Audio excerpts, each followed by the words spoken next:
Yes, guys, you know what time it is. It's your boy David at the Irish Hotspot, Ireland's #1 Spurs fan. And this evening, I bring you your Thursday Tottenham chat show. Of course, this will be out every Thursday now with Sava and Alex. Of course, we are missing Jack today, as you can see. Look, I said I'd be kind and give him a day off because he worked for a whole week within my absence. Just a quick warning before we find out how Sava and Mr. Box Office is doing. Kills me to say that, but, you know, lately he is Mr. Box Office. But just a quick warning, I've absolutely seemed to have unearthed and rattled the Arsenal fan base today with my video that I put out earlier on. Just a simple, can Tottenham make a late title challenge? Just putting some things out there, asking a question, and I've absolutely sent them into chaos on Twitter this evening.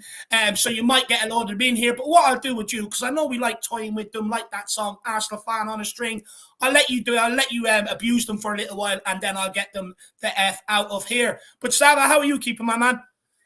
I'm good, mate. I'm good. I saw your video promising us a league title. That's what you said. No, didn't promise. Didn't promise. I just thought I'd bring some interesting points to the fore and let the people decide. But look, everyone knows me. I'm sort of a deluded Happy Clapper fan. Anyway, that's just the way I am. I always try to look to plot a way forward. Shoot me down if you want. Alex, Mr. Box Office, how are you, my man? Oh, just get ready tonight. It's going to be an amazing night tonight. Oh, my gosh, because Mr. Box Office is back in the building. The Professor of Truth and Entertainment is talking. And people that said to me in the comments on Savage channel was saying to me, oh, Alex, you're Katie Hopkins. Well, what you saying, Bob? I'm here right now, Bob. What's he saying? What you actually saying, you know what I mean? Because I'm still here and you're not cancelled me. So that's it. And the truth is always going to hurt every single time, like I said. So let's get straight into it, David, and let's make it going, like I said. Oh, Alex is absolutely on one this evening. Whoever rattled him in Sava's comments earlier on to one of his videos, fair play to you, because you definitely bring the best out of him. But guys, I will be posting the guys' links throughout the chat into the comment section, Alex and Sava's channel. So please get over there and help support these guys and smash that subscribe button. As always, I want to welcome a few of you in, and then we will get cracking on. Tequila 316 says, you really bring the post office back. Yeah, look, he's back, my man. Don't worry about that. Look, at the end of the day, we can all disagree, but let's have a bit of fun with it, you know? Let's have a bit of fun with it, my man. Yeah. Spaghetti Slayer said, just looked at the fixtures for the rest of the season. Arsenal are capable of bottling. I agree with Dave. We will win the league. Come on, you Spurs. My optimism seems to be going around the Spurs fan base. Tottenham LSG says we're winning the treble, not just the league, right? I mean, that's a bit more deluded than what I would like to stretch, my man, but I see where you're coming from. King Huddle says, Daniel Levy's fault. He's a terrible doctor. 164 Spurs says, good evening, guys. Big up, my man. We've got Dan Coy says, the injuries are really frustrating as the players never seem to appear to be hurt on the pitch. Yeah, absolutely agree with that, my man. It is becoming very frustrating. Big up, Jacob. He says, physio room is a black hole. Seems to be busy at the minute, my man. DG says, going to grab a point for this, pack in a few. Big up, my man. You probably need it. Adrian Schrocker says, good evening. Oh, big up, my man. Chris says, good evening, folks. Don't forget to be smashing the like. You know it is free. Or if you're free, feeling generous, get your super chats in. Big up, Chris. Really nice of you, my man. Touch Spur says, big up, David and the panel. Looking forward to this stream. We've also got Cara Coys says, evening, everyone. We've also got Custom Spoon says, evening, chaps. Lovely channel memberships beside these badges beside these guys' names. Don't be afraid to grab one. Zoe DS says, big up, everyone. Great to see you. Good to see you in, Zoe. Big up, Dan Coys. He says, what's more frustrating is I possibly have the same ligament damages in the same knee as Hugo, but I have to wait 25 days before I can see my GP. Look, that's the benefits of being a professional footballer, my man. You get looked after straight away. Phil, good to see you in the house, my man, this evening. Big up to you. Great panel. Oh, and Mr. Box Office. Just want to say, fuck the Super League. I'm of the same opinion. I absolutely detest it. Theo Isaac, good to see you, brother. I hope you're keeping well. Georgie Hill says, big up the whole panel. Glad to see you back, Dave. Big up, my man. And then we've got Ben Williams says, looking forward to this. Eamon Burns, good to see you. Foggy Foam as well, my man. Transfer, great to see you. And we've also got Nate. Big up, my man. I'll sort that out, brother. Big yourself up. Roman Caden as well. Good to see you. We've also got Swim Master, PJ, Paul Langford, Wayne Bonner, Good to see you, Wayno. How are you, my man? I hope you're keeping well. Hopefully work hasn't kept you too busy. Jason Bell, Derek Smith, Derek Hutchinson as well. Good to see you boys in. And big up KPV as well. There's so many more. Look, guys, I'm going to have to skip down to the bottom of the chat. Big up Paddy Harnett, Mia, and Big Boss Man in there as well. So much more. I'm so far behind. But guys, just bear with me. No Jacko today. Being out of action. Bit slow to get into it. But before we do get into it, please smash that like button, smash that subscribe button if you're new. And guys, feel free to send in a super chat with your thoughts, or if you agree, disagree with me or the panel, put them in and we'll all have a good discussion on it. Look, don't worry if you can't. I understand it's a big bad world out there. Inflation is through the roof, and I don't want anyone to go without bread and milk, the basics or the essentials. So please don't feel like you have to throw your last fiver in there whatsoever. But look, we're going to crack into it. We're going to talk about the Super League. Of course, European Super League is back, being pushed by A22 Sports Management, and the three clubs still supporting it are Barcelona, Real Madrid, and Juve. Now, they won't accept that 2 years ago. The fans caused an uprising. They didn't want it, made it clear, but they are back again. And it's a revamped European competition is what they're being proposed by the A22 Sports Management. And the latest proposals are expand the number of clubs involved from the original 20 to between 60 and 80 teams in an open multi-divisional competition, guaranteeing each club involved 14 fixtures every season. And there's also no more permanent members with participation like what was proposed before.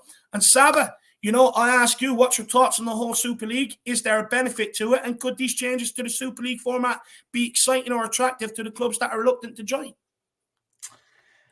No, I wish I could come on here and give a really exciting, sexy answer, but for me, it just feels like this is just a move to make to make the rich richer, right? It's, look, I mean, how can you have a competition where you're going to have 80 clubs part of it? I mean, that just feels chaotic.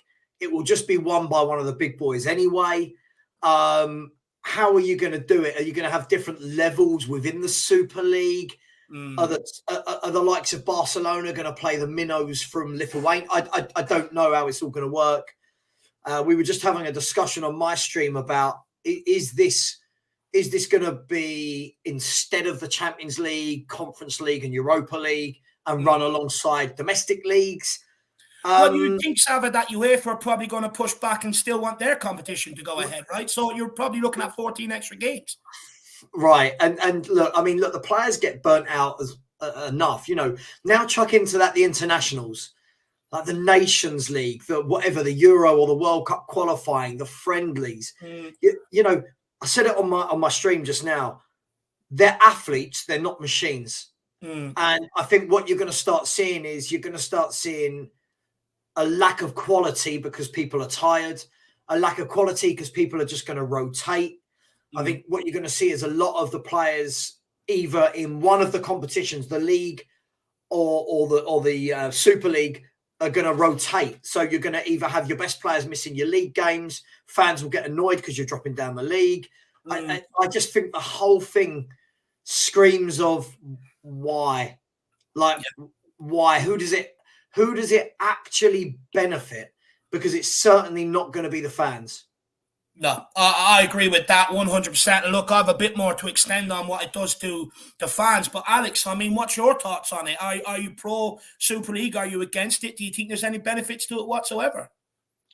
I'm going to be really honest with you. I haven't really looked into it, so I can't really get into the conversation too much. All I will say is that I see why Barcelona and Real Madrid and Juventus want to do it, because they're not making any money in their own leagues at the moment. Not saying that I'm for it, or I'm not saying I'm for it at all. I'm just saying it from their point of view. I see where they're coming from. For me, I don't break the system at the moment. I don't see the point of us breaking the system. I just don't see myself traveling all over the world to go and see my team. You know what I mean? It doesn't make sense financial sense as well. You won't be able to afford to. This is the thing. It's taking it away from the working class people and moving it to the elite. That's the point. That's the point. And I've always made it clear, And I'm not always making fun of people because they can't. I know that people can't go to games. They're saying that, I go to games. I'm not, bigging myself up saying it. It's just that I only say it because people say that I don't back my team. I say I back my team because I go to the games every single week. That's backing your team. But for me, I enjoy going to the games. I enjoy going to the games and watching it on TV. I get more out of that than actually watching it on TV. So when you're taking that away from fans, and the thing is, we saw what happened during the pandemic. People were suffering. People were suffering because they weren't at the games. There were literally people suffering because they couldn't go to the games. So, I just don't think you should break a system that is working at the moment. But I can see why the reason is anyway. But as I said, I haven't done that much research on it, so I can't really comment too much on it. And that's Look, I'll be honest with you guys. I actually have no problem with someone coming in and challenging UEFA because, look, we all know they're corrupt. We've all, the FIFA as well, that trickles all the way down. I have no problem them actually being challenged. But the thing is, you're going to have two people that are going to dig their heels in. UEFA are going to say, no, you have to play our competition. The Super League going to say, well, you sign up for ours, you have to play ours. So all it's going to do is add extra games. And who out there is looking out for player welfare? You've already got some of the best players in the world coming out and saying we're not robots. You can't keep putting us out there.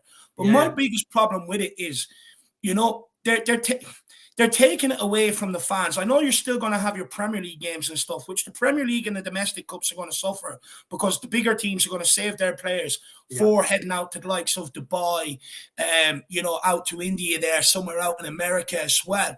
And basically what they want to do is, in my opinion, is they're going to take it and build it a bit like Formula One, where they go to all the richest cities across the world. And working class fans will support this club, put their blood, sweat, and tears into it, work 6-7 days a week, do all the overtime they can to be able to follow this club around the country, which some of them can't even afford to do anyway. And now they want you to pay for thousands of euros on flights, accommodations in all these expensive cities, just to go and watch your team play. And for me, the question should more be, when you look at the teams behind it, especially Barcelona and Juventus, real financial problems there with both clubs. No wonder why they're pushing for it, because they need the financial incentive that comes with it. But instead of asking the whole of European landscape to change, why is nobody questioning them to change? They're the ones that have failed to live within their means, within their financial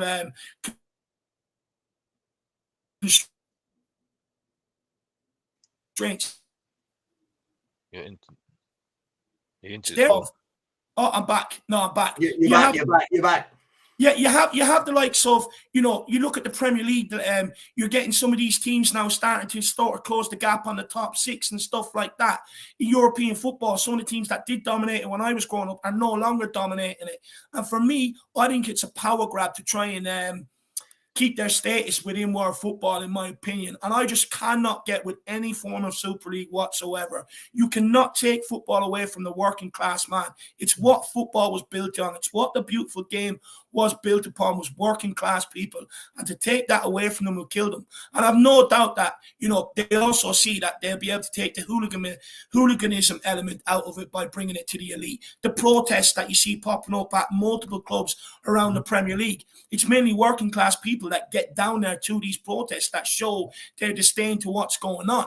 And, the elite people aren't going to do that. So there's so many things in the game that they can eradicate that comes with working class people that I also believe they probably want to get rid of.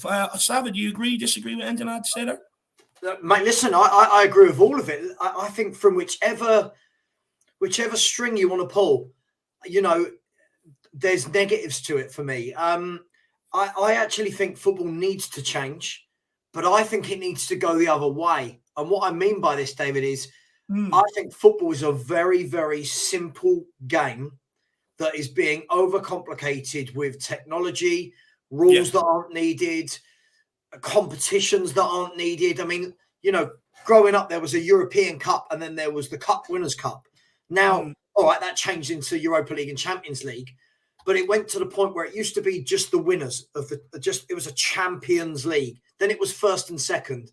Then it was first, second, third. We're now at the point where there could be 5 clubs from a league playing in a Champions League. So it's no longer a Champions League. It's now quarter of the league is in this elite competition. For me, what needed to happen, and listen, before anyone in your chat thinks I'm deluded and crazy, I completely know what I'm about to say will never happen because of the era we're in. But for me, football needs to go back to where it was. Football needs to go back to a place where FIFA, UEFA, whoever it is, brings in strict guidelines, i.e., every club can only spend £100 million in a calendar year, i.e., no transfer between two clubs can exceed 35, 40 million. No salary can be above 150, 200 grand a week. Start trying to bring it back in line where all of a sudden, when the negotiations are happening for a transfer, if I'm buying Mr. Box Office down there and you want to buy him as well, it's okay. We've both tabled the maximum we can table at 35 million, right? And now it's down to what project does he believe in? What the game's gone. The game has gone. We're seeing. It's not what we grew up with, is it? No, it's not. Nowhere near it. It's taking the fun out of it. It's taking the fun out of it. I mean, even if I go even more granular than that, David, right? If I go really granular, growing up, watching football, it was about the art of defending, yeah? Grown men that would fight for every tackle, right? That would put in hard tackles, that knew how to position their body and defend. We're now in an era where defenders do that with their hands behind their back because they're worried about a handball being given.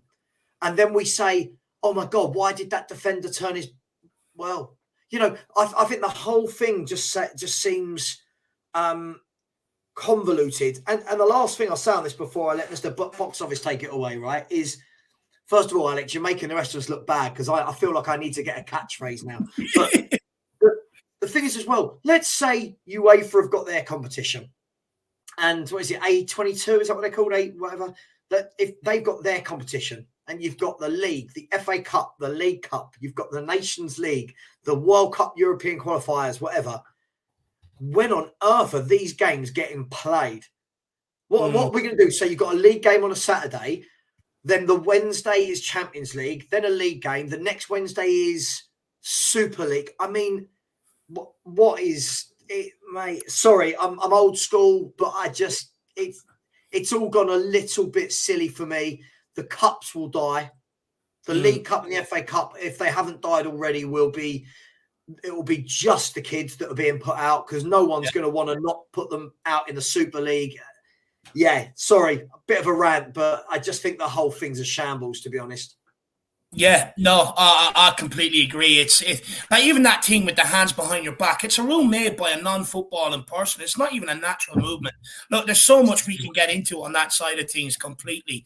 I mean, I agree with you. Even the rules. I heard you saying on your own channel earlier that it's to the point you don't even know what the rules are, and you're not the only one, Sam. There's many fans out there that would agree with you on that. Nobody really knows what the rules are. Like this whole offside, the one with the goalkeeper, and if there's a player behind them and you put the ball in the back of the net, it's offside. It's kind of like, it's absolutely madness. But look, Alex, UEFA have had the monopoly on European football, but the European Super League challenged the very foundation of European football. Is it a good thing or a bad thing that UEFA are being challenged? Like I said, because we all know they're corrupt too. I don't know. To be honest with you, David, this is where it gets into political things, and I don't know really what to say on this one. To be honest with you, the only thing I will say is, and I know this for a fact, the authorities don't care about the fans. They don't care. They really do not care. I put an example out like the FA Cup, for instance. When I look at the FA Cup games, the scheduling of it gets on my nerves so much. Yeah, you've got one game at 12. You've got 3 games or 4 games at 12:30. Then only a couple games at 3 o'clock. Then one at 6 p.m. Then one at 8 p.m. Then on Sunday there's loads of games. There's one on Friday, one on Monday, and you're sitting there thinking, okay, so how are the fans actually going to get there and come back? Then the Wembley, you've got one at late in the evening, one in the morning. No consideration of fans at all. Because we have to have it for TV though. Yeah. But you're complaining about not having any fans in the stadium though. When there was pandemic. So we're not appreciated. They don't care about the fans. And I wouldn't be surprised if they do even more to not appreciate the fans. But they criticise the fans when they're idiotic, but they don't help the fans when they do what it just makes no sense whatsoever. And then complete it with the fact that the draws are done before the games were actually played. It makes absolutely no sense, and that's why people don't take the cup seriously anyway. You know what I mean? So let me ask you, Alex. You're a guy that you go to as many games as you can, especially all the home games. How affordable would it be for someone like you to be able to travel across the globe to be able to support Tottenham? Is that even affordable for you? No, I wouldn't do it. I'll be out of pocket. And this is the thing; they're going to leave so many fans behind. Let me ask you this, Sava. Do you think if it does go ahead and clubs start accepting this new format, do you think they'll show the same rebellious nature to the one that was first proposed? Because what it seems like to me is that they proposed the worst case scenario first to see if it'd be accepted, understood it was not back, and now they're putting something that they feel more people can get behind. Do you think fans will get out and protest in numbers like they did for the last one? Do you know what? Kuva and I were just talking about this and saying at some point something will get over the line. Yeah. If people try enough, if there's enough money involved. And the big thing for me was when I saw again, I couldn't remember his name earlier. I'm not going to remember it now. The German guy that was talking on behalf of A22. He said, look, we've got 80, we want to sign up 80 clubs. We've spoken to 50 at least. And the vast majority, his words, not mine, the vast majority are on board. And you think to yourself, they don't care. I mean, it will get over the line. Whether it's this version, Dave, I don't know. Yeah. But whether it's next year or the year after, there will be enough money pumped in by someone out there, because there is money flying around this world like mad. Yeah. And I know that's horrible to say because of COVID and people left without anything, but there's ridiculous money floating around. And when these people get a thought in their head, they tend to get what they want. And if they don't, they then go away. They get their rich friends to kind of collaborate with them, and they come back with a different idea. But I mean, like you said, like for the everyday working fan that's got a job as well, how are these people meant to just constantly travel? Like, I always think that when I watch Spurs games, right? When I watch Spurs games, well, see, this is the thing, though, Sava. Just quickly, this is the thing. They don't want us to travel. That's the thing, because they know it's going to be beyond like me, you, and Alex, for instance, beyond our capabilities. Yeah. It's going to go to the rich. It's going to go to the rich that want to turn up. They want the VIP experience. They want, Look, will it come to fruition this time? I don't know. I'm sure UEFA are going to kick up a stink. They're going to find some rules like they did last time. They'll have all their lawyers out there going, well, hang on, you've signed up to this. You can't be in that. Clubs will find loopholes. Are we going to get to the stage where some clubs do it and other clubs don't? Are we going to get to that stage where just plucking clubs out of the air? Man U, Chelsea, City go, yeah, we want a part of this. And Liverpool and Spurs go, no, we're going to give this a miss. I don't know. I don't know. I feel like we're innovating for innovating's sake here. I don't see what it actually does for look, what does it do for us? None.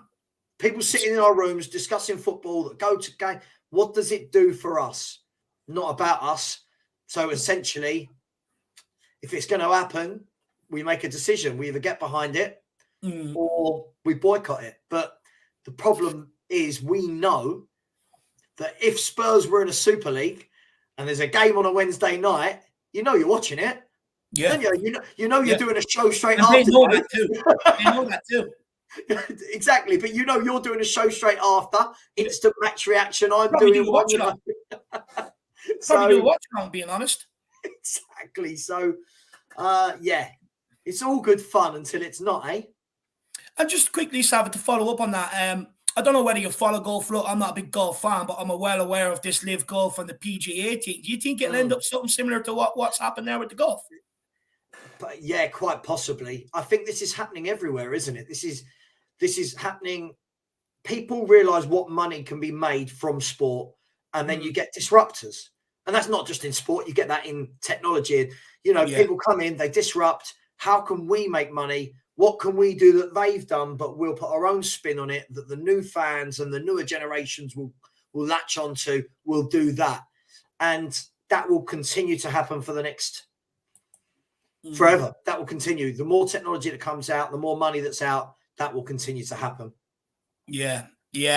It's sad, but unfortunately it will. But look, these guys know, you know, we're passionate Spurs fans. We live and breathe Tottenham. It's kind of what we all do every day. You know, the first thing you do when you wake up, check your phone, see what the latest news is, what's going on around Tottenham, and they know this. And unfortunately, they know they're going to keep, in my opinion, I think they're going to keep coming back with different proposals until one gets through, because they know that fans are still going to watch it and watch their team regardless. And I think it's sad. But Alex, you know, will the Super League ever go away and accept that the fans don't want it, or will they just keep coming back until they get what they want? Because, look, I can liken it to a vote here in Ireland back, you know, in the early 2000s. There was a referendum put to the people about joining the European Union. Ireland said no. 6 months later, after a new campaign, they went and put another referendum to the people, and they got it through. I wish they could just go away, to be honest with you, the whole lot of them, to be honest with you. If I'm really honest, like I said, I think they are going to keep on going, David, if I'm really honest. But I think the football's going to suffer. I think the football's going to suffer. I don't think, and this might be a controversial, but like I say, I don't really care, because I'm Mr. Box Office, the professor of entertainment, as I said, and I'll say whatever I want, bloody well want. I don't really care, because people hate me anyway. My point is, I just think the football is going to get worse. I think the football's going to get worse. You don't know what star players are right now. You used to have Zidane, you used to have Figo, you used to have you know, Rivaldo. You don't have those players anymore. You don't have those players anymore. And when you do what you're doing what you're planning to do, the football is going to get worse. You're not going to get star players anymore. The monopoly of having Messi and Ronaldo is never going to happen, because we're going to get excited about one player in the Super League, and you won't see him after a year or two, because the money will get to him too much, and then you end up like Neymar, nowhere. Absolutely nowhere. And yes, I did say Neymar's name. Yes, I did, because I never rated him. You know what I mean? He wasn't any better than Messi anytime soon. You know what I mean? Like I said. Did you just say you've never rated No, Neymar? I've never rated Neymar. No, I've never rated Barcelona. Neymar. He's like the third wheel. He's been the third wheel. He's like the third wheel. Yeah, the third wheel in a trio of Messi and Sanchez, and he was just the afterthought. Look, that's why he went to Paris Saint-Germain, because he's the afterthought. You know what I mean? Like I said, you know. I'm sorry. Simple as that.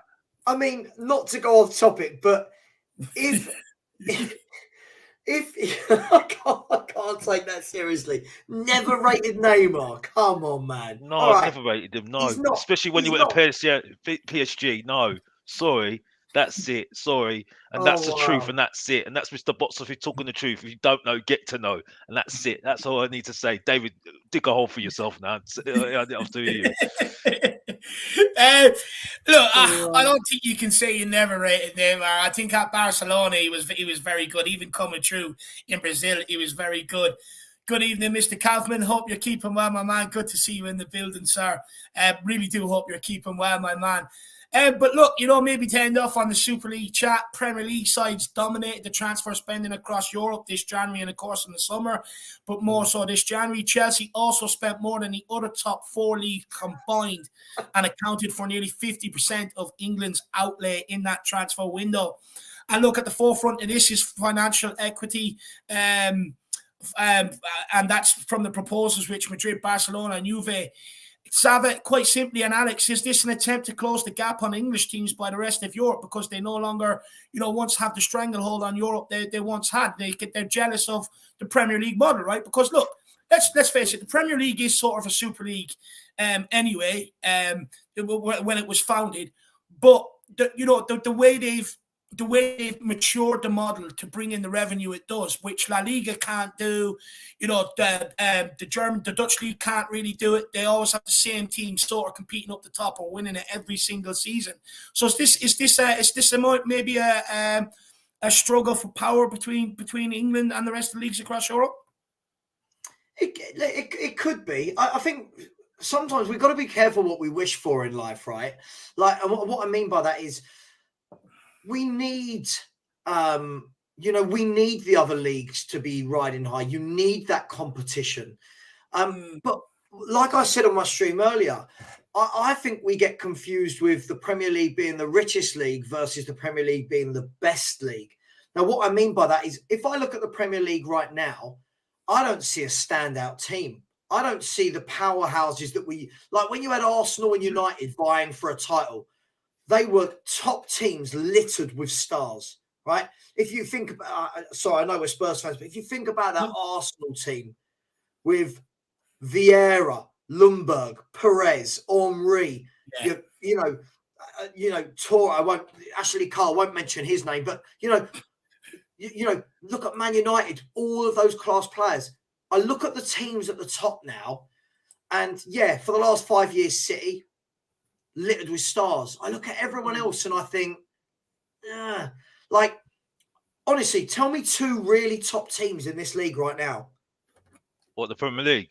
Yeah, top teams. I listen, I totally agree with you. I think it's a bang average league. But let me ask you a different question. Is that because the teams that maybe outside of the top six have got better and they're starting to bring in better players, or is it because the top clubs are getting weaker? I think it's a mixture of both. But my point is this: like back in the day, like when you had those top teams, even like the Jose Mourinho Chelsea team, even Klopp's team of Liverpool 3-4 years ago. I look at the teams now, and that Arsenal team is dominating this league. Right? Let that sink in. That Arsenal team that played last weekend, right, only had 2 players different from the 11 they played last year. It was Saliba and Zinchenko. Let that sink in. Now they're dominating a league with that team. You've got Newcastle, who were bottom of the league 18 months ago, hadn't won in 14 games, right? You got Spurs, we're up there. Bearing in mind, we all sit here saying everyone how shit our defenders are. We're up there. Man United this is a Man United team that's probably going that way to build back, but this is nowhere near what Man United have been in the past. City are just, I don't know, Pep's playing Football Manager on himself at the moment. It don't really matter. But I think we get that confused with how good the teams are. Like, you look, still, Real Madrid still win Champions Leagues for fun, right? Barcelona at the moment are flying in their league. No one's talking about them. Barcelona have conceded like 6 goals or 7 goals in the league all year, right? You've got Bayern Munich that will of course be a threat in the Champions League. I think we get really, really confused with the best league in the world versus the most watched and the most money in the world. Because I'll ask you this. Of all the best players in the world, how many of them play in England versus how many of them play for Bayern Munich, Barcelona, Real Madrid, PSG? True. I couldn't answer that question. I couldn't answer that question because I don't think there is. Because I think it's anymore in the Premier League. Who's world class? I don't know because for me, I don't think. No, I'm sorry. No. Don't get Alex started on that. No, David, don't get me started. Listen. Can I just qualify this? Yeah, if Harry Kane's not in our squad, in our team, we're a mid-table team. So let's qualify it like that. Firstly, just before anybody starts coming at me, not that I really care anyway, because I'm ready for the receipts anyway, because I've taken it all on WhatsApp groups anyway, so it don't really make a difference. You know what I mean? I've made people look silly anyway on that. But yeah, go on, Sava. So I just want to say, like one of the comments in the chat has said the Prem has much more depth of competition. That's the difference. But does it? I'm asking this seriously. Does it? If I look at the other top leagues across Europe right now, right, the points gap, other than Italy, right? So in Italy, you've got Napoli who are flying, and then I think you've got 5 teams all within 3 points of each other, right? Then you look at the German league. I think Bayern Munich are winning by 1 point, maybe from Union Berlin, and then Leipzig or whoever it is. They're going to smash that, though. No, of course. But the point is, like, when we're talking about depth, what depth is there? I think when you look at the Premier League, Sava, I think the reason why people say about the competitive Premier League is because you can't have a team from the bottom beating a team at the top, and it doesn't really happen elsewhere in leagues. But hang on, I want to refute that, Dave. I want to refute that. Okay. I hear this all the time, and as someone who watches a lot of other leagues, this whole thing that you don't get shocks in any other league. Real Madrid lost last week to Mallorca 1-0, right? Fair. Real Madrid, European power, the champions of Europe, lost 1-0. That's not a one-off. Barcelona lose games. Real Madrid lose games. PSG lost to Marseille yesterday, right? Bayern Munich have lost a lot of games this season.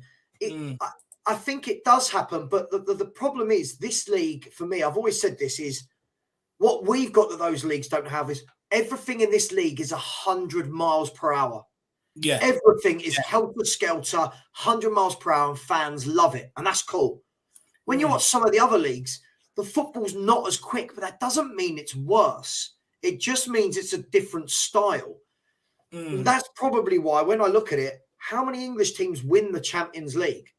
Because we talk all the time about we've got the best teams and the best players. When it comes to the Champions League, English teams haven't won it more than other countries. You know what I mean? Man City have been the best out of in the league for quite a while. But that is starting to change. They've never won the Champions League. They've never won the Champions League. Chelsea have won it twice with squads that are not great. They're good players, but not great. You know what I mean?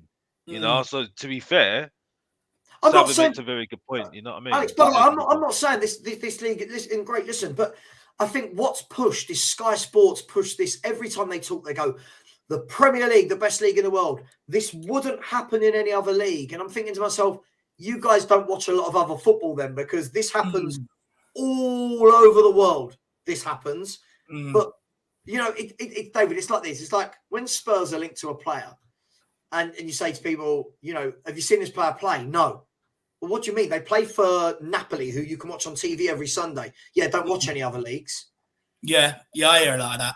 You know, it's And to back up your point on the Premier League, Sav, I think you just got to look at it. I'll take this comment now as well, because I think there's some truth in this as well. And Alex sort of alluded to it. But to back up your point on the Premier League about maybe it being a poor league this year, I think when you look at Man City, like you highlighted, they've got their problems, and Pep is probably, killing them right now. Chelsea are in a rebuild. Liverpool are nowhere near the standard. United are sort of rebuilding as well. So I think there's definitely some validity to your point. But I'd also argue that and I've made this point a while ago, I think the standard of football in general has declined from when I was growing up. Like when I was growing up, you had 15, 20, probably 50 players you could have put forward for a Ballon d'Or. Nowadays, it's dominated by 2, 3, and they're so far ahead of the rest. It's unbelievable. But when I was growing up, I mean, you had, Zidane, Ronaldo, Rivaldo, Shevchenko was at the top of his game. He says Rooney, Ronaldo, Roberto Carlos, Cafu, that whole Brazil team, that French team between 98 and the early 2000s, unbelievable players. And I would actually argue that I think the standard of player has gone down. And let me put this question to you, Alex and Sava as well. Is it because they've changed the way they've brought through players? Now, I'm not condoning what went on years ago. I listened to a lot of podcasts and stories. You're hearing about people shitting in bats and everything. I mean, that's just animalistic.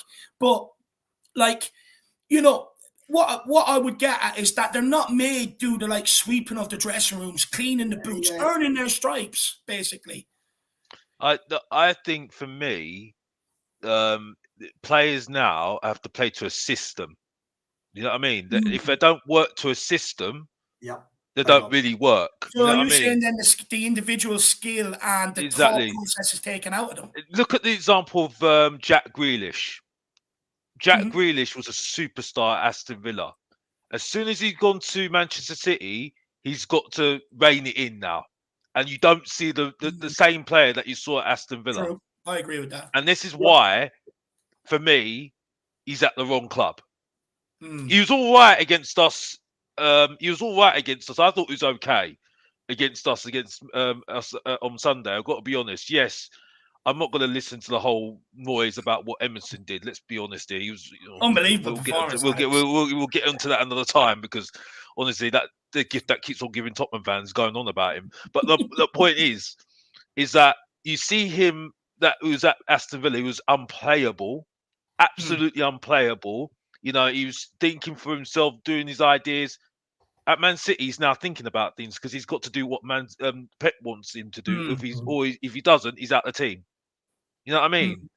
Because this is the thing, they're working to a system. Look at Hazard, for instance. Hazard was the superstar at Chelsea. You don't hear his name anymore, don't you? True. Since he's gone to Real Madrid, he's gone off the face of the earth. It's like he's done. You don't hear about him at all. You see, so this is the thing. It just sums up why the quality of football has gone. You know what I mean? Because, like I said, I'm not trying to be. People tell me I'm being controversial, but unfortunately, truth hurts. And I think too many people play FIFA too much because, like I said, those players, like Sav was saying, were quality. There were people that fought for themselves and just did what they wanted to do, and that's it. And that's why they were winners, like Zidane. You know what I mean? Can I just add to that quickly? Can I add to that, David? I tell you what. So I was sitting and speaking. I don't know if you guys know Graham, who I sometimes do some shows with. He popped over to mine today, right? And we were talking about. I said to him, "Can you name me 10 out-and-out goal scorers in the world, like proper 25 to 30 goal a season?" We got to about 6. Right, we got to Kane, Lewandowski, Erling Haaland, Benzema. We got to Mbappe, Osimhen of Napoli, who I'm chucking in there, and it was like, who else? Stretch, though. Yeah, absolutely, that's a stretch. And we were saying, in the 90s, right? If I look in the 90s and the early noughties, there was about 30 of them alone in Italy. Yeah, like literally just in Italy. If I looked at Signori, Shevchenko, Batistuta, George Weah, Alessandro Del Piero, Ravanelli, Zola, Asprilla. Do you know what I mean? It was like Oliver Bierhoff. It just went on and on and on. Vialli, Trezeguet, Inzaghi. You look now. The strikers aren't in the world anymore. Yeah. You tell me, where's the playmakers in the world? How many Mavericks, like a Ronaldinho, like a Rivaldo? That's what I was talking about. Exactly what I was talking about. A Rui Costa, a Letizia. Where are all these creative players? Yeah, I don't see them anymore, and that's why for me, Alex, I agree with lots you say and disagree with lots you say, but what you just said there is great. Honestly, it's all about shape and system, and the maverick has gone. Yeah, like when I grew up, growing up, one of my favourite times to watch Tottenham was with Ginola in the team, and people would go, but where were we in the league? Listen, that guy alone was why I paid. Pick up the ball on the halfway line and just beat the whole team, man. Put it in the back of the net. Like Bob Spurs just come in saying like players like Gaza. Where are these footballers now? Footballers. And I can't name, right? And bear in mind, I'm harder to please than I know everyone wants to make everyone a world-class player, right? I can't name 10, 15 world-class players. Genuinely world-class. I'm not just talking about, I'm good at goal scoring. I'm talking about, touch, control, reading of the game, passing, know-how. And that's why I'm going to upset a lot of people in your chat right now. That's why when people tell me, Heung-min Son is a world-class footballer, I'm like, F right off. No. Do you think they may be saying that, though, Sava, compared to nowadays standards? Because you're comparing it to the 90s, the early 2000s, which is what, look, I would compare sort of to. But nowadays, I think that's probably where they come from when they say that. Yeah, maybe. But listen, world-class is world-class. And true. I listen. I think he's a class finisher when he's on form, but there are too many players like that. Like Mo Salah. Mo Salah's not world class. Mo Salah is a very good goal scorer, right? But watch his touch. Watch his control. Watch how many times the ball, he loses it because he dribbles into people. World-class players don't do that. Yeah? The Zidanes, the Busquets, the Iniestas, the Xavis, the Ronaldinhos, the Ronaldos, the Messis, the Batistutas, these people killed the ball stone dead, were always in control of it. And now it's like, you know, everyone's world-class. Even the other week, it was, is Bentancur world-class? No, stop. Not everyone is world-class. Oh, sorry. I went off in a rant. Listen, I hear you about David Ginola. David Ginola was he was quality.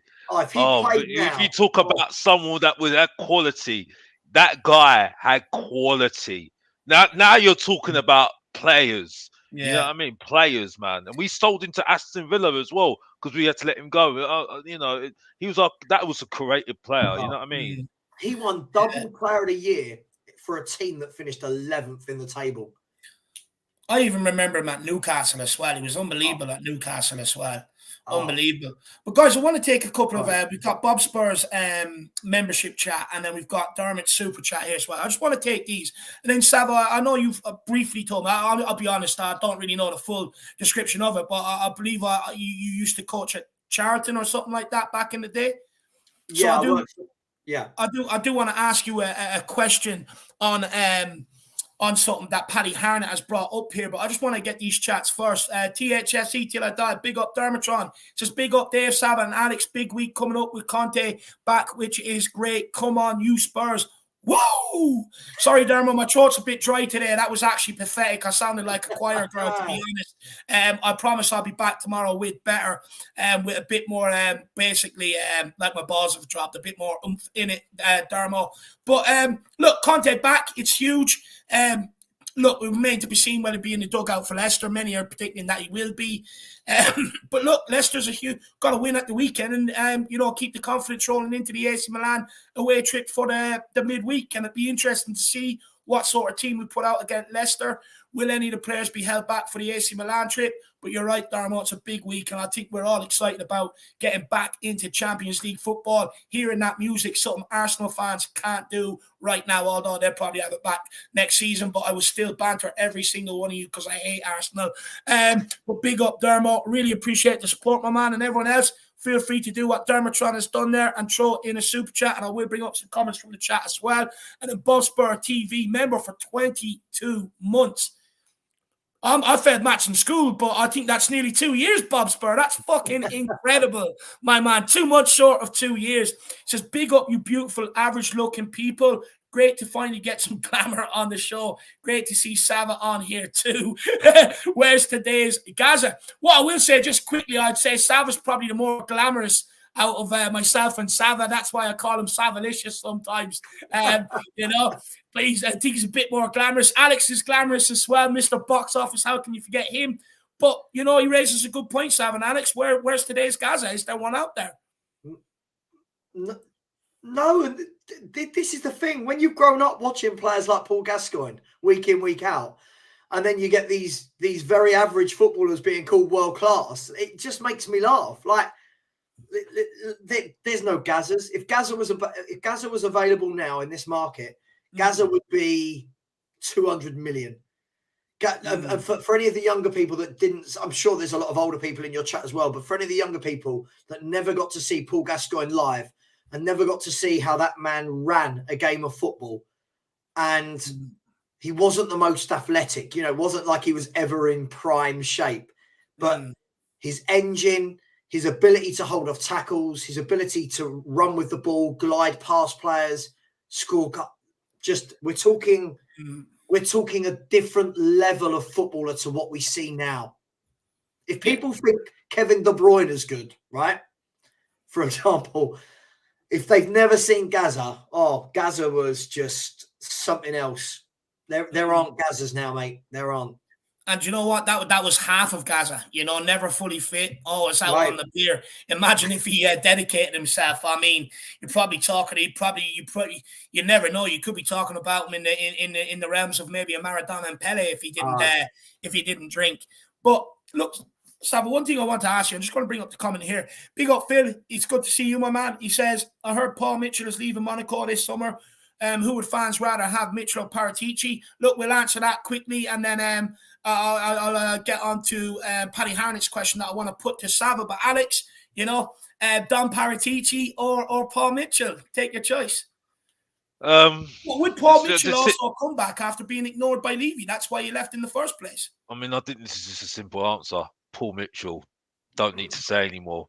And if you don't know, get to know Alex Teacher. See if you really want to know. I'll say something about Paratici on my channel when I get my time, because I've got a lot to say on that guy. Like I said, I'm keeping my powder dry because I've been told Paratici is cooking. What's he cooking, David? What is he cooking? Nothing. Absolute nothing. That's it. And that's all I need to say. Leave it back to you, David. Do you know what?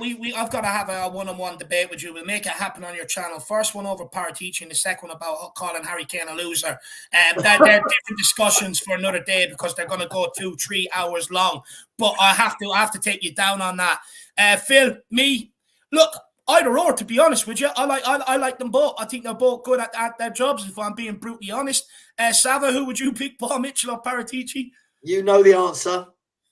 I think Paratici is absolutely useless. So I would take Paul Mitchell all day long. And this is what I wanted to get and ask you, Sava. Paddy says, do you think it's been coached out of the players at a younger age? And I think what he means by that is it's all about systems now. You're coached maybe not to get on the ball, take a couple of players on you. They'd rather you pass it inside. So is that why we're seeing the standards of footballers maybe drop? Because the individuality or the skill maybe element is coached out of them at an early age, like Paddy says.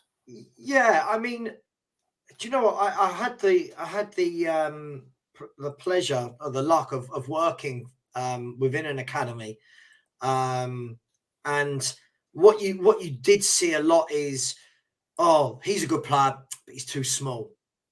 He's a good player, but he holds on to the ball a bit long, right? He'll definitely get into the first team.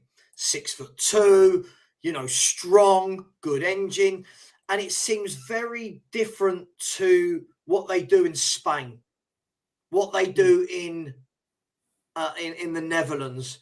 You know what I mean? These countries, Brazil, they like the flair. First of all, sorry, just quickly, Billy Horrocks. Dude, look, the way you're belittling Paul Gascoigne is almost making me angry, right? Do you know what? If we're having a debate about a Bentancur or a Højbjerg, cool. But the way you're belittling Gaza, who, was down the pubs, but still looked amazing, right? Now imagine if Gaza was in this day and age and was supremely fit. You've got the best player in world football on your hands. So you're either 12 and have never watched Paul Gascoigne play, or you're winding me up. Sorry. Sorry, Dave. And we tend to, with the smaller, more skillful players, they don't tend to have a pathway through.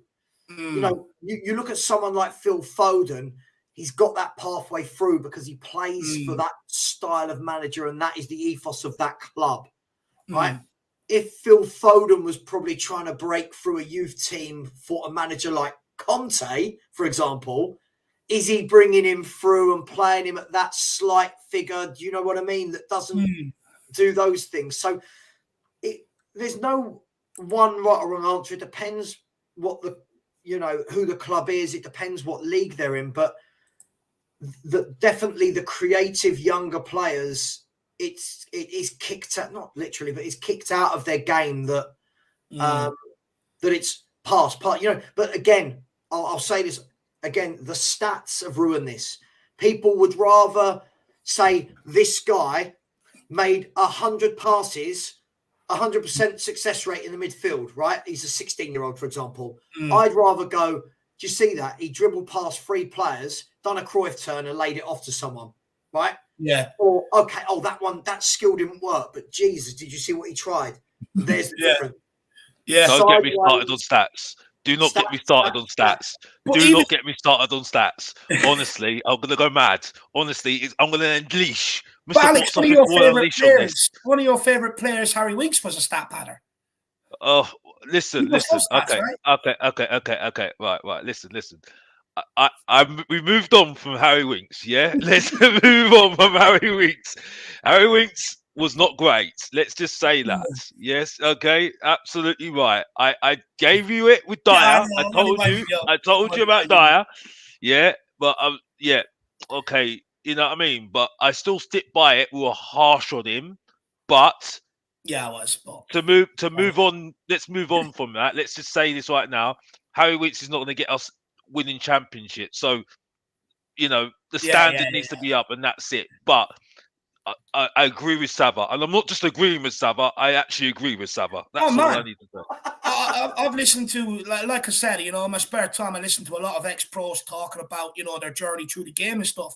And I've had pros come out saying, you'll see a person sprinting to take a corner, and it's like, why is he doing that? It's like to get his high intensity runs up. But he might not actually sprint during the game. You'll see him sprint across the pitch to take a throw in, so they can't be manipulated. Look, Jack is a guy that likes stats, and I can understand there is a place for stats in the game, but it also does drive me mad at times as well. But DG says it could also be money related. Like if you listen, you'll get paid, and it's the coach's fault. Get traded, etc. If you try to stand out and fail, bad risk reward. But look, it's simple. If you don't do what the coaches want you to do, they're not going to keep you hanging around, are they? So if you're a player coming through now, you've got to do what they say if you want to make the professional game. And that's it at the end of the day, DG. Look, I've no doubt some of it could be money related somewhere along the line as well. But look, by doing that, you're not really bringing through the best players. You're just bringing through yes men, really, aren't you, DG, really? And that's all you're bringing through because we even see at times with Tottenham, you're seeing players run down the wing, they're under a bit of pressure, and there's no sort of dropping the shoulder, doing a step over, putting the ball between two players and jumping through them. There's no individual, it's like they can't problem solve. It's completely been taken out of the game, completely, and it absolutely winds me up. And the reason why it winds me up is because I grew up in a fortunate era where I watched, players do that. I remember, what was it, Champions League final? Ball comes in. I remember seeing Zidane nearly do a 360 swivel and volley into the top corner. Absolutely unbelievable. You don't get goals like that. Who was the last Spurs player genuinely to get you off your seat? I don't mean with a cracking goal, but I mean a player that got the ball and you went, hang on, do you know what I mean? Bale, Gareth Bell, Ginola, Gareth Bell, Waddle did for me, right? Yeah. Those type of players. Now everyone's what I call a straight line player. Everyone, that's my one function. I'll stick to that. And listen, that's cool, right? That's cool. I get that, but let's get the flair players back in. And when you do get a flair player, people will go, oh, but he lost the ball 4 out of the 10 times that he attempted a through ball. So. I like Maddison. I did like Maddison because when he was at Leicester, when we were playing Leicester, I thought he was very, very good. He was very good for me. I thought he's a quality player. And listen, I didn't think too much of him, but he convinced me when I was there at the White Hart, when I was at the Tottenham Hotspur Stadium. He stood out He absolutely stood out. You know what I mean? And that's when, as soon as I saw him play, I said, Tottenham, if you want a quality player, get him. Honestly, I was just like, he sold it for me straight away when I saw him. You know what I mean? So, but Alex, the thing is, it's too much now. Listen, I agree with what David said. Right, there is a place for stats. Like for example, when I look at a striker's stats, I want to see how many games you played, how many goals you scored. But as long as they're that type of striker, and what I mean by that is, if you take if you take a player like an Emil Heskey, for example, right, who wasn't the guy on the pitch that you paid your money for to score you 30 goals a season. He was the guy that played up front with the goal scorer, that ran the channels, did all the bullying, went up for the ball in the air, held it up, laid it off. Those players are priceless as well, but their stats would show that, he's played 38 games and scored 9 goals. Oh, he's crap. Well, no. What else does he bring to the team? What does he bring to the team that you can't measure via a stat? And I remember last year on Match of the Day, they were bringing up all these stats about running and pressing and stuff like this. And Alan Shearer turned around to Gary Lineker and went, please don't ever bring up mine then, because I must be rubbish. And that's the Premier League all-time top goal scorer who just scored goals, right? I just scored goal, right? And that's the thing. I like stats to a degree, but I think they're ruining people's analysis of how good a footballer is. I'd like to think at the age of 40, I've seen a lot of football. I've done my coaching badges. I've worked for Premier League clubs. You know, I played to a decent enough level. I'd like to think that if I go to a game, I can go, oh, he can play. Do you know what? I'm not saying I know more than anyone else. No, I get you. You have an eye for a player, Yeah, but right?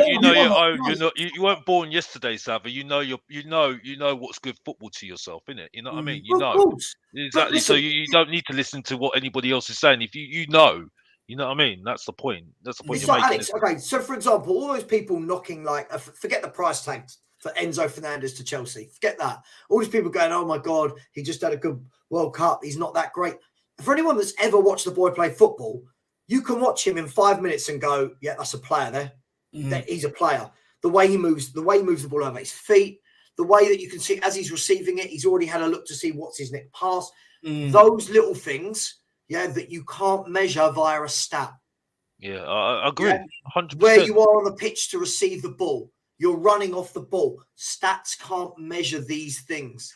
And this is why it winds me up so much when people just want to use stats to tell me, like the Sonny Kane debate, where people tell me, oh, Sonny's been better for Spurs than Kane. I'm not. No. Oh, it frustrates me. It frustrates me. If you listen, I take receipts every single time when someone talks to me about stats. It fuels me. It fuels Mr. Bots office, and I'll come straight at you like a tornado. That's it. Simple.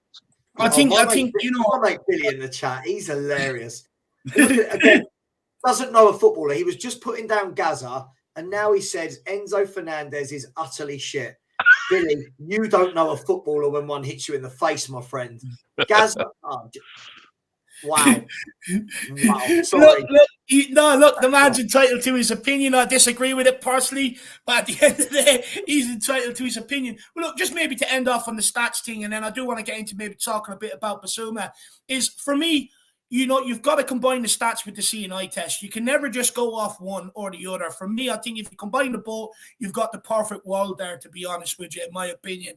But look, we're going to move on from the stats. Everyone keep smashing that like button, keep smashing that subscribe button. And like I said, feel free to get your super chats in with your thoughts, any questions that maybe I haven't maybe made for Sava or Alex that you think you want to get them to answer. Feel free to put them in. But look, I'm going to move on. I do want to get on to a bit about Yves Bissouma and then maybe end off on Daniel Levy's Daniel Levy's latest quotes that came out this morning. Now, of course, we can't confirm that Yves Bissouma is to undergo surgery on Friday to repair a stress fracture in his left ankle. If anyone's seen one of the player videos that came out earlier on, you would have seen crutches beside him and one of them boots on him as well. The time frame for his return will be determined after the surgery. And then after the surgery, he will begin rehabilitation with our medical staff as soon as possible. Now, we know we don't have a great track record with the medical team. I fear he could be out for the rest of the season, but let's wait and see. But look, Alex, I'll start with you on this one, my man. With a big second half of the season to come, how big of a blow is this to our season, and how short does it leave us in midfield? And I'm not talking about a blow as an impact to the first team, but a player that regularly comes off the bench, a player that can give Højbjerg or Bentancur that rest, or if they get a suspension, he's the first one in there. So it will be a blow of some sort. It will be. I think it will be a blow but I mean, that's why you've got the likes of what is it? I forgot his name now. So was it the young player? Sarr. Sarr. You got Sarr. Sarr is what we call him around here, Alex. Well, I wouldn't go over the top.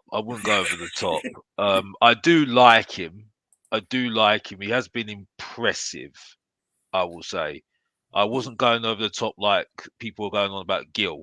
and look where Gills is at the moment. He's on loan, nowhere, because he did a turnover and got nowhere, and that's it. So we went over the top about him again.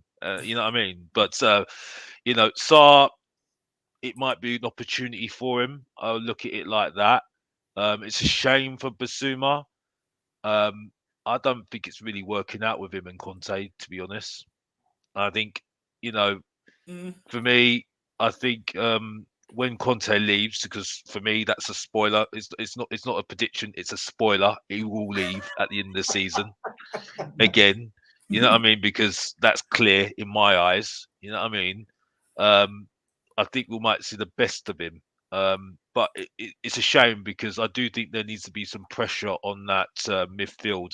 I don't like the fact that Højbjerg and Bentancur have a free reign in that midfield.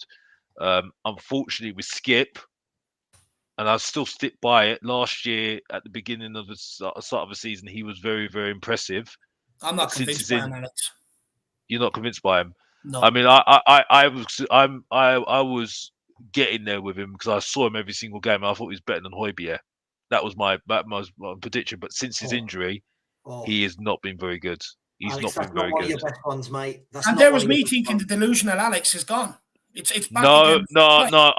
I stick by what I say because I watched every single home game last season. I don't care. At the beginning, well, I can argue with it all day long, and he was better than can't. Højbjerg. No, you can't. I can argue. I can argue. Oliver Skip is as bang average a footballer as you will see. If I'll put it to you this way: if he hadn't have come through our academy, if we had signed him, this guy would be getting pelters for how bad he is. I don't agree with you. I don't agree with you. He would. If he didn't come through Messi, I think right now, yes, I do agree with you because he's been bad. He's been bad. But when he came, no, he hasn't been bad. He hasn't been bad. I don't agree with that. I don't agree with that at all. What has he done? I don't agree with it at all. Yeah, I don't see any this season. This season I do agree with you. This season I do agree with him. He's been bad. Then what I would ask you then, Alex, are we going into a realm of maybe a Japhet Tanganga where injuries is stunting his progress then? Because, look, I agree with some what you said last season. If you go on last season when he had that run in the team, you would argue he's probably the best midfielder for a period. Højbjerg and Winks were maybe not at it. But the long-term injury has affected him this season. That's what I'm saying. I agree with you. Absolutely 100%. Absolutely 100%. He's not been the same. I said against Portsmouth, I don't know. I don't know, to be honest. I think he needs another loan. But this guy ripped it up in the Championship when he was at Norwich.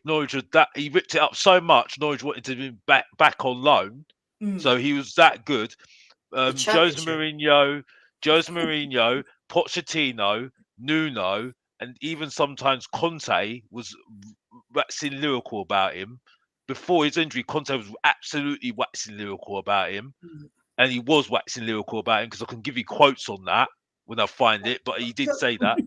And I saw him. The quotes, Alex. If we're going to go by manager quotes, Redknapp once quoted that Adel Taarabt is the most skillful player he's ever seen.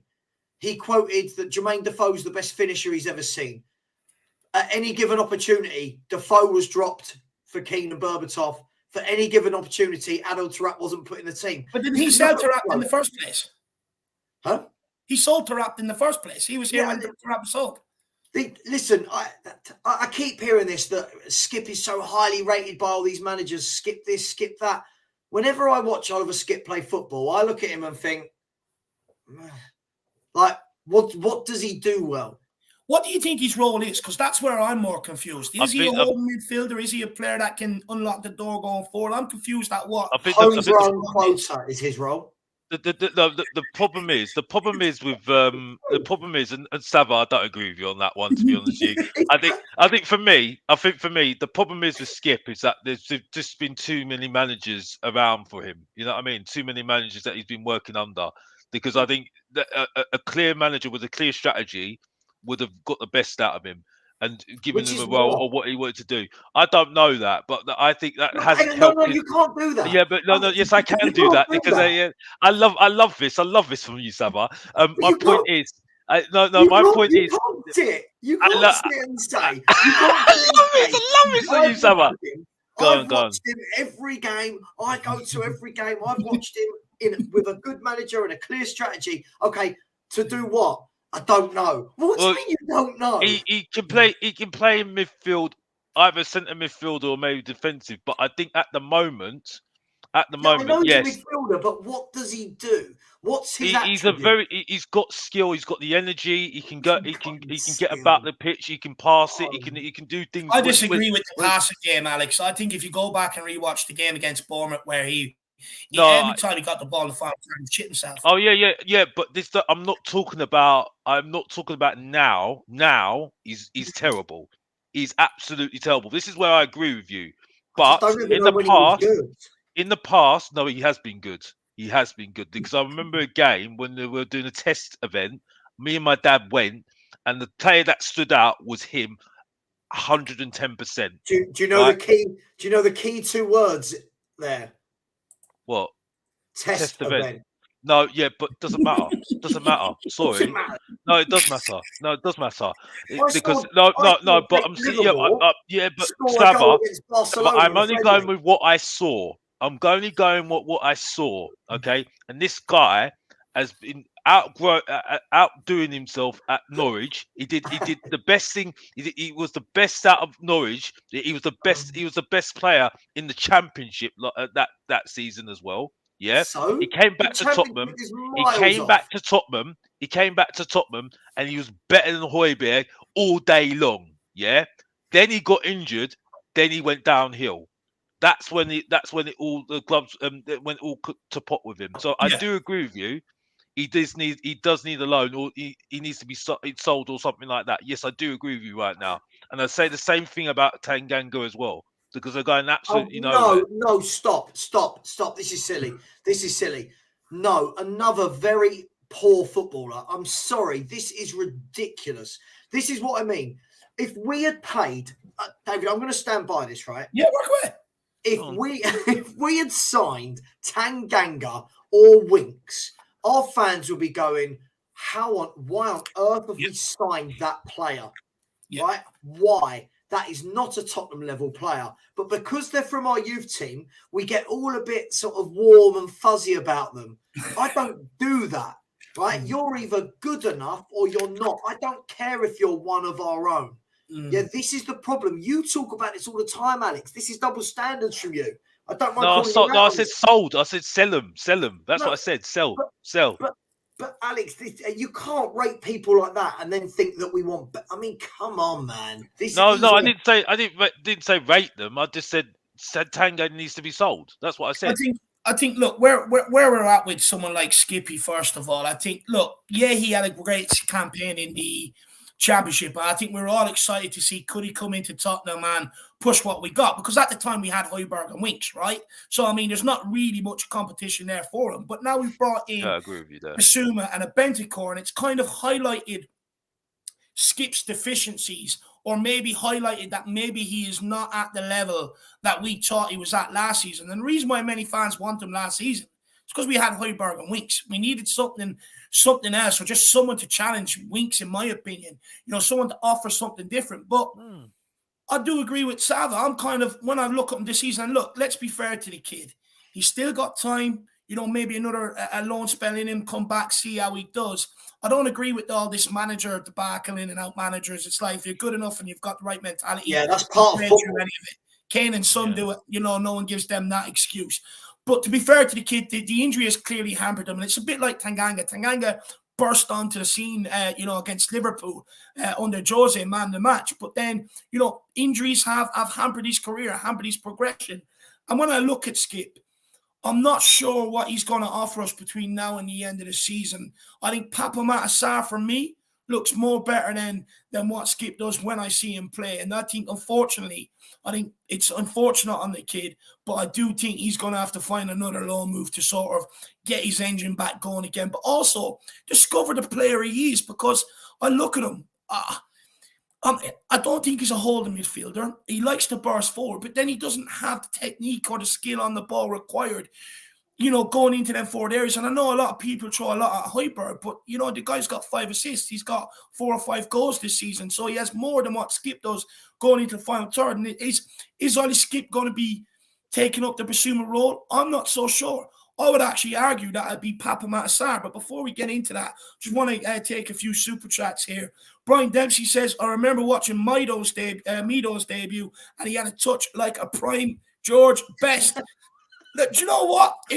That guy, he had bundles of ability. Didn't have the mentality. Just didn't have the mentality. A good player, you could score goals, good touch, but it was almost like you had to rattle the fucker's cage to get him to move. You know, and look, he had a lot of weight issues throughout his career as well. I'll be honest, I was glad to see the back of him, Brian. Look, for me, my memories are all of Robbie Keane, my man. Big up, though, Brian. Really appreciate the support, brother. And hopefully you are keeping well, Mr. Dempsey. Moondog, good to see you. He says, don't know what games you are watching, Alex. I think we all understand that at times. I think we all understand that at times, Moondog. Listen. I still stick by what I say about what Skip was doing beforehand, but I do agree with what you're saying now. He needs to be sold, and Tanganga needs to be sold. But I don't agree with. Can I ask you a question? Yeah, go on. If he had come through the Arsenal youth setup and was playing for Arsenal, are you telling me you'd think the same, that he's a good player and he's got all these attributes? That's a good question. No, it's not a good question. It's not a good question. The answer is no. We do this a lot, right? We do this so much with our youth players. Like people who haven't even seen Alfie Devine play going, oh my God, get him in the team. I've heard he's the best thing since sliced bread. We had this whole thing with Troy Parrott under Jose when it was, we don't need a second striker. Get Troy Parrott in the squad. The guy can't score goals anywhere he goes. Like, we do this so much with our youth players that we don't really, we don't wait for them to make it. We judge them so quickly on a few, like, I don't know, man. I don't know. No, look, I think we'll all agree some of the standard of the youth players coming through hasn't been great.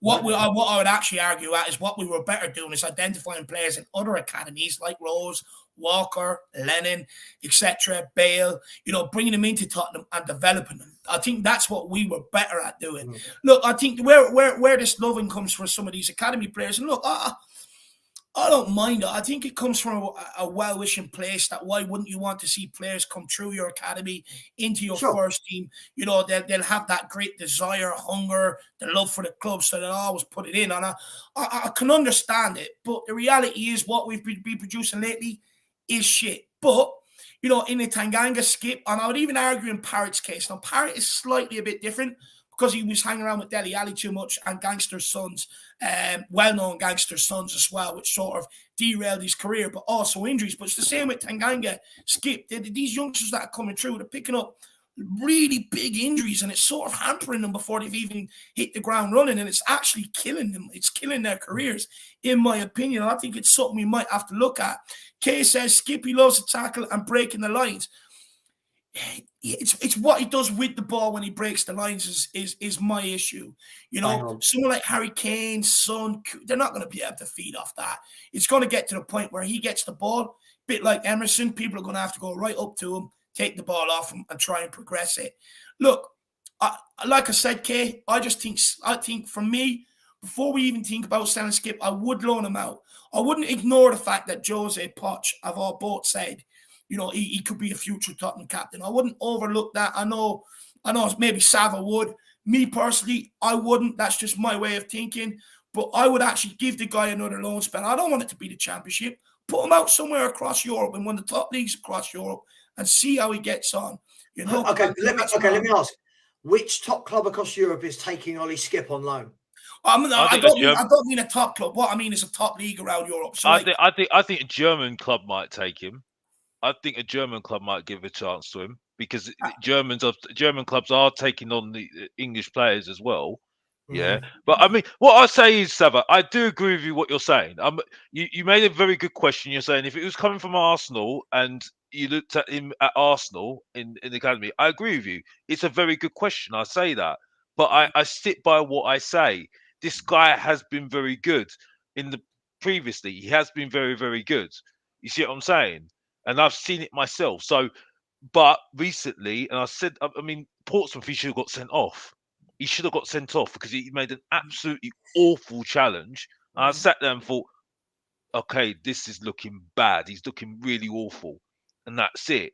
But I just think he does need to go. He needs to go on a loan or go, because at the moment it's not working at Tottenham for him. Because Tottenham chopping and changing managers like no tomorrow, and chopping and changing strategies like no tomorrow as well. And it's not helping Skip.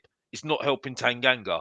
They need to leave just so they can get sort out their game and be at the club but can put in the right direction at the moment, because at the moment they're not going anywhere no more, isn't it? I think there's a bit of I would say where I hear your point is, I think when Skip first came through, right, you had Dembele, Wanyama, so he was coming on for a couple of minutes, but we had the time to sort of send him on loan and develop him. But where we're at right now, we don't really have that time to develop him. We need the here and now ready to go. Yeah, that's why I agree with you.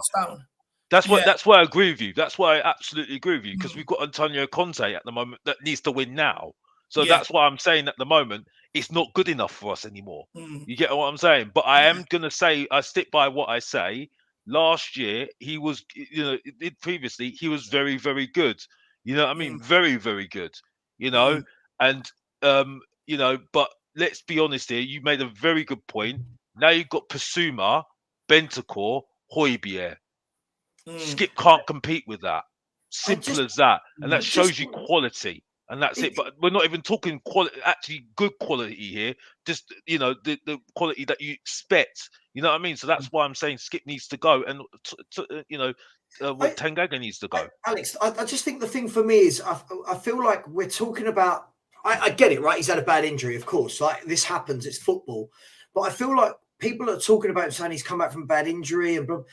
We're talking like he's had 2-3 seasons in the first team and really ran a midfield and really established himself. What we saw was a few good games, but even when we say good games, I didn't ever see anything where I went, yeah. Like Declan Rice coming through at West Ham. I think you could see, yeah, this boy's the full package as a midfielder. Yeah. Skip was okay. Like he was okay. He worked hard. He's got a good engine on him. He's one of our own, so to speak. But I just always bring it back to the point.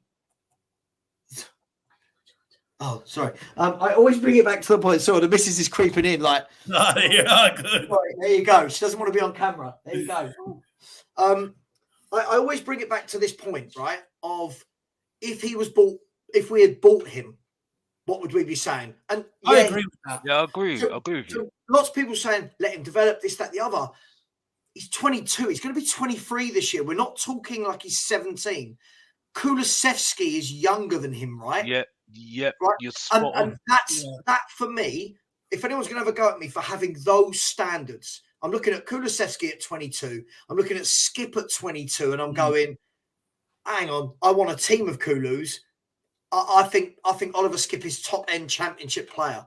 Sorry. That's fair. Listen, when I'm making a point about Gill, and you're saying exactly what you say about Kulusevski, I totally agree with you, Sava. I'm not disagreeing with you at all. There's no disagreement here. You're spot on. And I'm not just saying it because it's Sava. He's talking facts at the end of the day. I can't say any more than that, can I, really? You know what I mean? When I'm saying the same point about Gill, you know what I mean? So, and Kulusevski, I've been calling him a reject, but to be honest with you, he's been our best player, hasn't he? You know what I mean? So there's not much to say on it, isn't it? Really, you know what I mean? So I don't want to sound negative with it, and do you know what? You're not negative. You're not negative. People in the chat say things like, "Oh, can't believe he's got coaching badges. He doesn't want to give young players time to develop."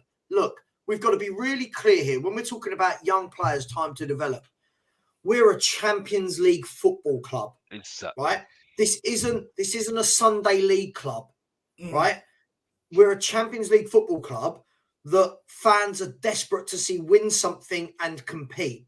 And then we've got fans going, oh, but, we've got to let him develop. Okay, we let him develop. let me pitch a scenario to you. We are a football club, right, that play a two-man midfield. Yeah?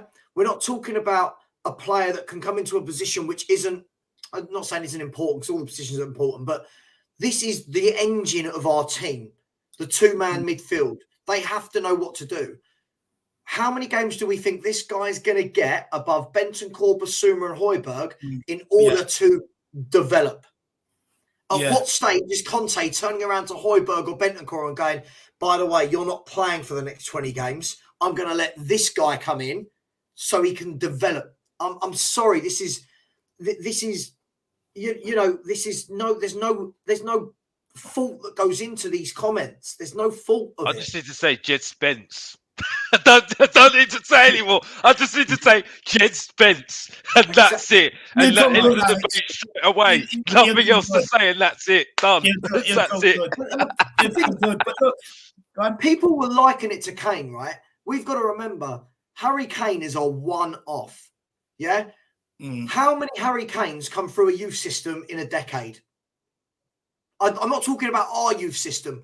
Any youth system. How many Harry Kanes? How many people that come out of an academy that go on to score 260 odd goals for a club? It's very, very rare. Now, look, if Ollie Skip breaks into this team and is brilliant, I'll come on here in a year's time and go, hold my hands, I was wrong. I fail to believe that's not going to be under Antonio Conte, though. He's going to be in the team, and Bissouma, Bentancur, and Højbjerg, who are the three in front of him, arguably Papa Sarr, who looks like he's in front of him as well. Yeah.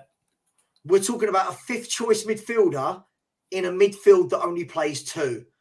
Yeah, sometimes just a little bit of perspective.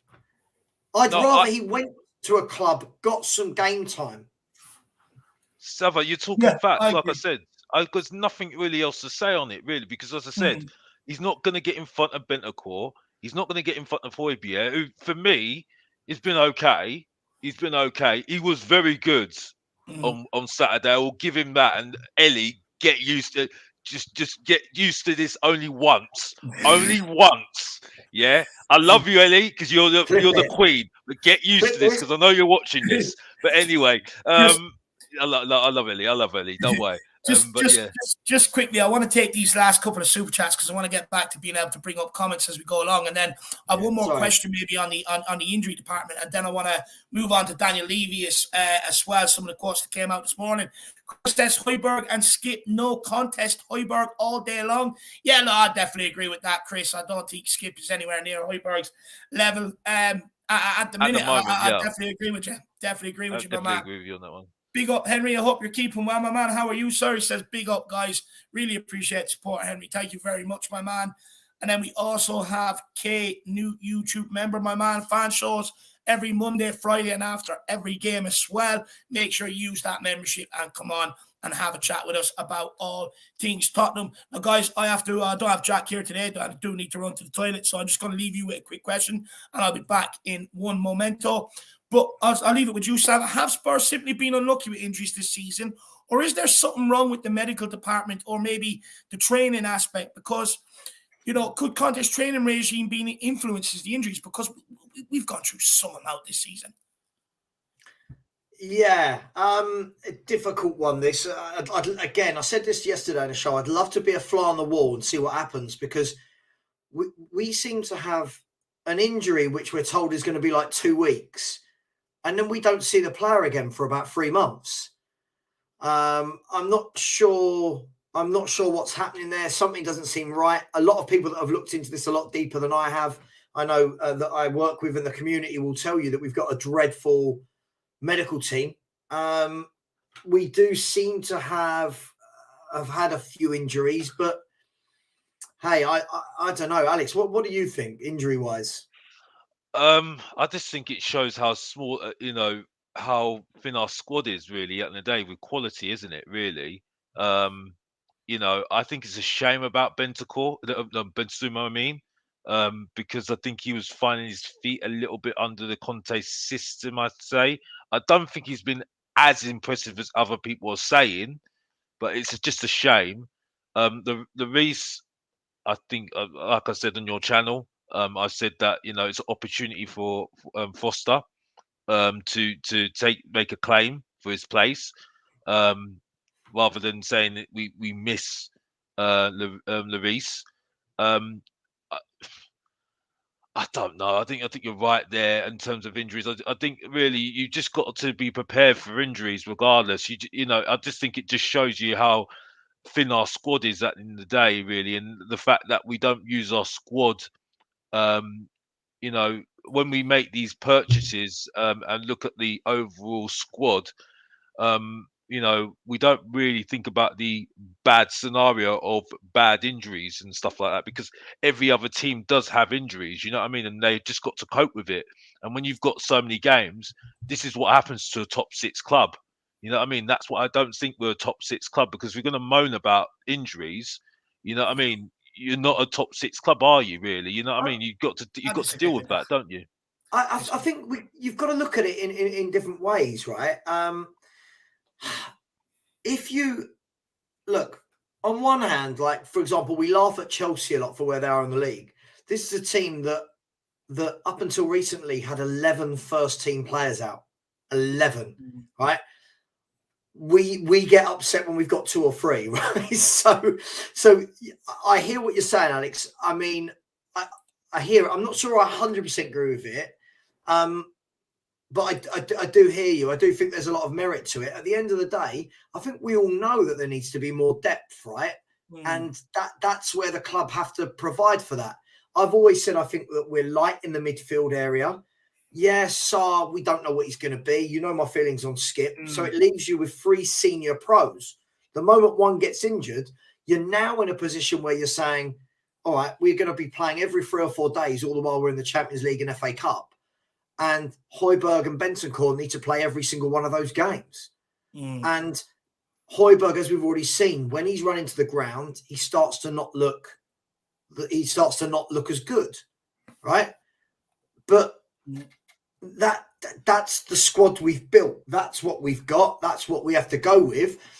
We can't make excuses, because in the summer, people were telling me, David, I know you were getting people on your show. People were, they were putting up like the Spurs best 11, and then behind it was the backup in each position, and everyone was going, "Oh my God, look how good our squad is! Look how deep our squad is."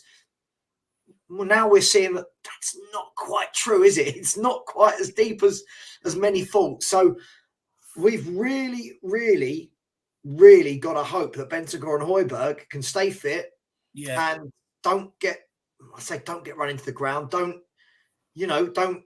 run out of an engine, because neither of them are the most mobile, I would say. I don't think either of them are the most mobile footballers. So one little injury to them, and we're now looking at a midfield of maybe a Højbjerg and Skip playing in Champions League quarterfinals and things. So it's a tough one. It's a tough one. Look, I just on the injuries.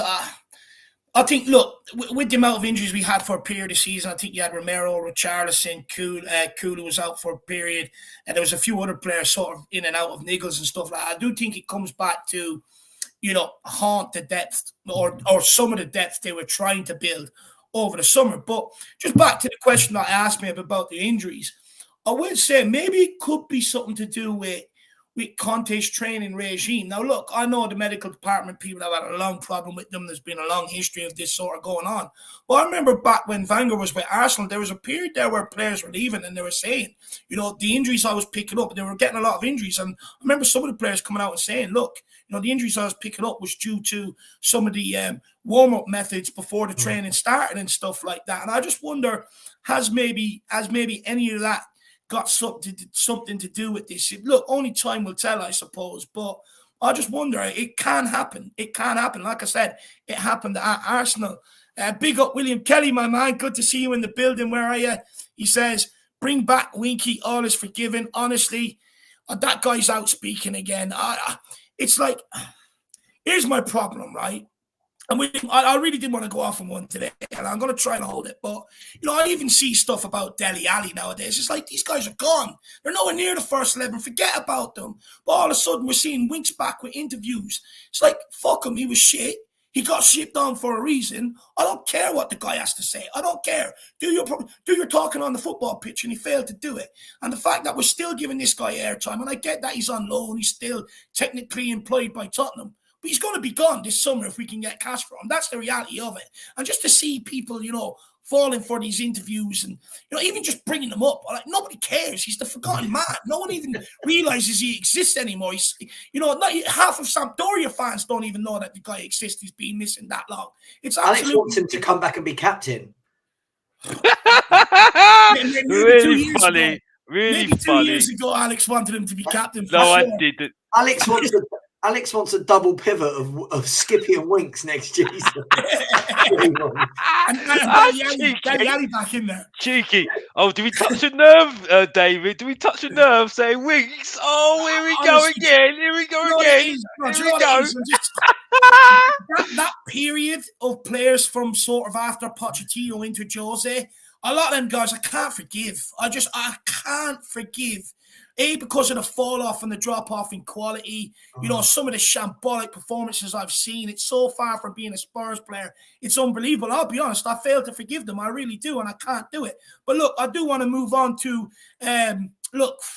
probably everybody's favorite talking point, Daniel Levy. And the headline was, Daniel Levy teases Sorry, go on. Did you want to say something? Oh, no, okay. No, you say Daniel Levy and my ears go, what? Yeah.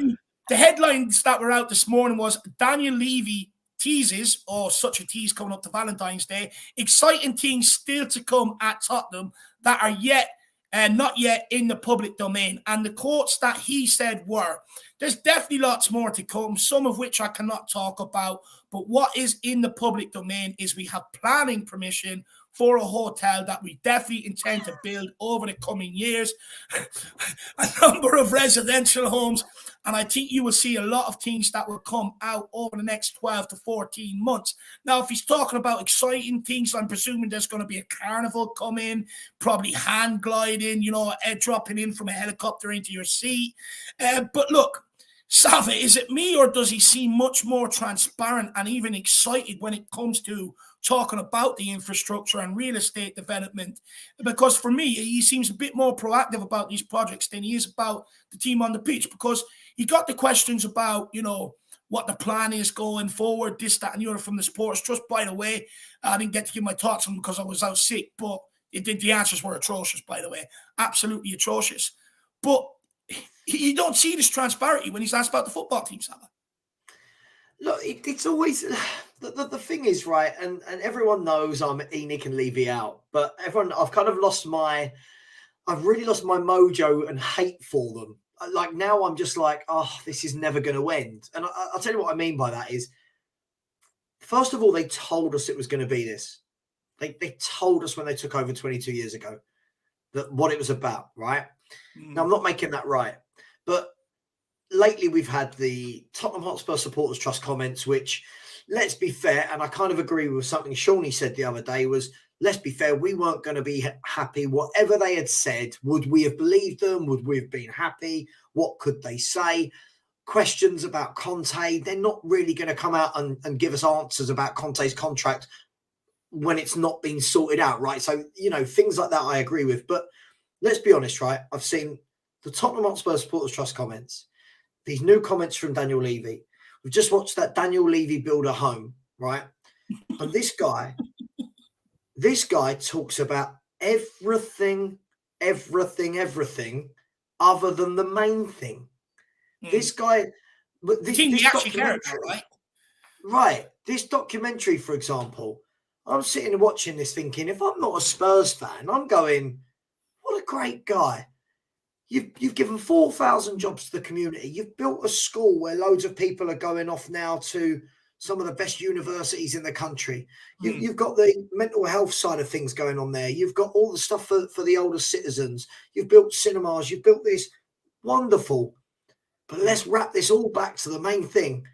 At no point does the guy turn around and talk about winning on the pitch. And the comment for me that killed it was, we give the managers the players we can afford. They're about to release a statement in the next 2 months David, that tells you that they have made 160 to 200 million pound profit in the year, and yet we're talking about giving the players, giving the manager the players they can afford. In the window, we were outspent by Southampton, Bournemouth, Aston Villa, Leicester, Leeds. These are clubs that do not have anywhere near the revenue that we have. Not one of those clubs has an owner of the wealth of our owner. It's just the same old crap over and over again that people lap up. And I don't want to make this a Levy Enoch out show, and obviously we won't do that. But at what point are certain people going to jump the fence and go, yeah, he don't care about the football. He cares about concerts and hotels and schools. And listen, for all of that, fair play to him. What he's built there is magnificent. But I'm a football fan. I'm a football fan. Yeah? Yeah. When the game kicks off, no one's sitting in their seat at the stadium. Alex, you go every game. When that game kicks off, what part of you in minute one is thinking about the 4,000 jobs that have been created in the local area? Right? What part of you is thinking about the school that's attached to the stadium? What part of you is thinking about the cinemas or the next concert or the box? You're focused on the pitch. The one place where he isn't focused is where we are as fans. Rant over. Yeah, and it's just it's just the timing that he does to come out and say these things. And you even look at the Supporters Trust answer, like the Supporters Trust answers he gave is exactly why fans are pissed off with him, because he doesn't know how to communicate with the fans. He just doesn't, and them answers that he gave to Supporters Trust sums it up. But Alex, I'm going to read out more of Levy's quotes here and throw another question at you. So he continued to say, I think the club is in a very good position. Everything we have done is now to increase our revenue so that we can put back into the team, and we need to continue to improve the team. Now, the question I would ask you, Alex, is we often hear that the club is actively working to increase revenues. And look, I'm not going to berate the club for bringing in the revenue streams, because the reality is the revenue streams coming in is good. Where the argument should be is what we're doing with them. But how long, Alex, will it take before we start seeing the benefits of all these various and multiple revenue streams that the club are bringing in? Are we being impatient, or are they simply holding back some of the profits from these revenue streams? I just think from what you just said there is why I said why I think Conte and Kane are going at the end of the season. Don't need to say anymore. Because, and what was the point of getting Jose Mourinho in, saying that we wanted to win now? And why was the point of getting in Conte in that we wanted to win now? Why you got strategy in? I don't get the strategy anymore, because that's what I'm saying. Like I said, and I said already, and if you don't know, get to know. I said I wanted to refresh myself, reset myself, and release a different side of me. And the reason why I said that, because you do that over a period of time, because when you've got a break, you reset yourself. You start looking at things and thinking, what can you refresh? What can you reset? What can you do to do things better and make things bigger and make yourself big? Because Mr. Boxer wants to make himself big. But as a Tottenham fan and watching Tottenham, they just do the same thing every single time. You know what I mean? Because like I said, like people have said, this ownership has come into the club and they said they're only here for the finances. They're not here for the football. Yeah? I'm sorry.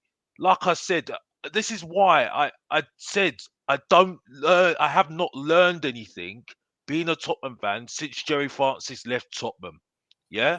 I will learn more because I was having some people that were trying to banter me because I say Kane's a loser, yeah?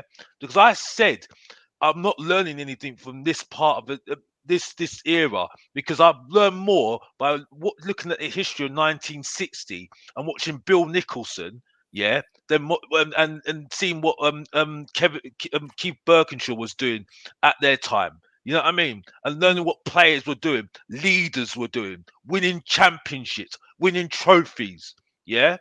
And people like Bill Nicholson saying You know, we'd rather aim high and lose rather than aiming low and losing. You know what I mean? That is someone that you'll learn a lot of. Right now, you ain't learning nothing. You know what I mean? I love Pochettino. You know what? Since Pochettino left, I didn't care. I didn't care because I knew it wasn't going to work with Jose Mourinho. I knew it wasn't. And people tell me I'm in the mud. They tell me I'm in the mud. Well, I'm not in the mud. People try to cancel me. People try and cancel me, tell me, oh, Alex is he's talking nonsense. Oh, Alex, you're so criticism. Oh, I can't stand it. Oh my gosh, I can't do it. Oh, really? Really?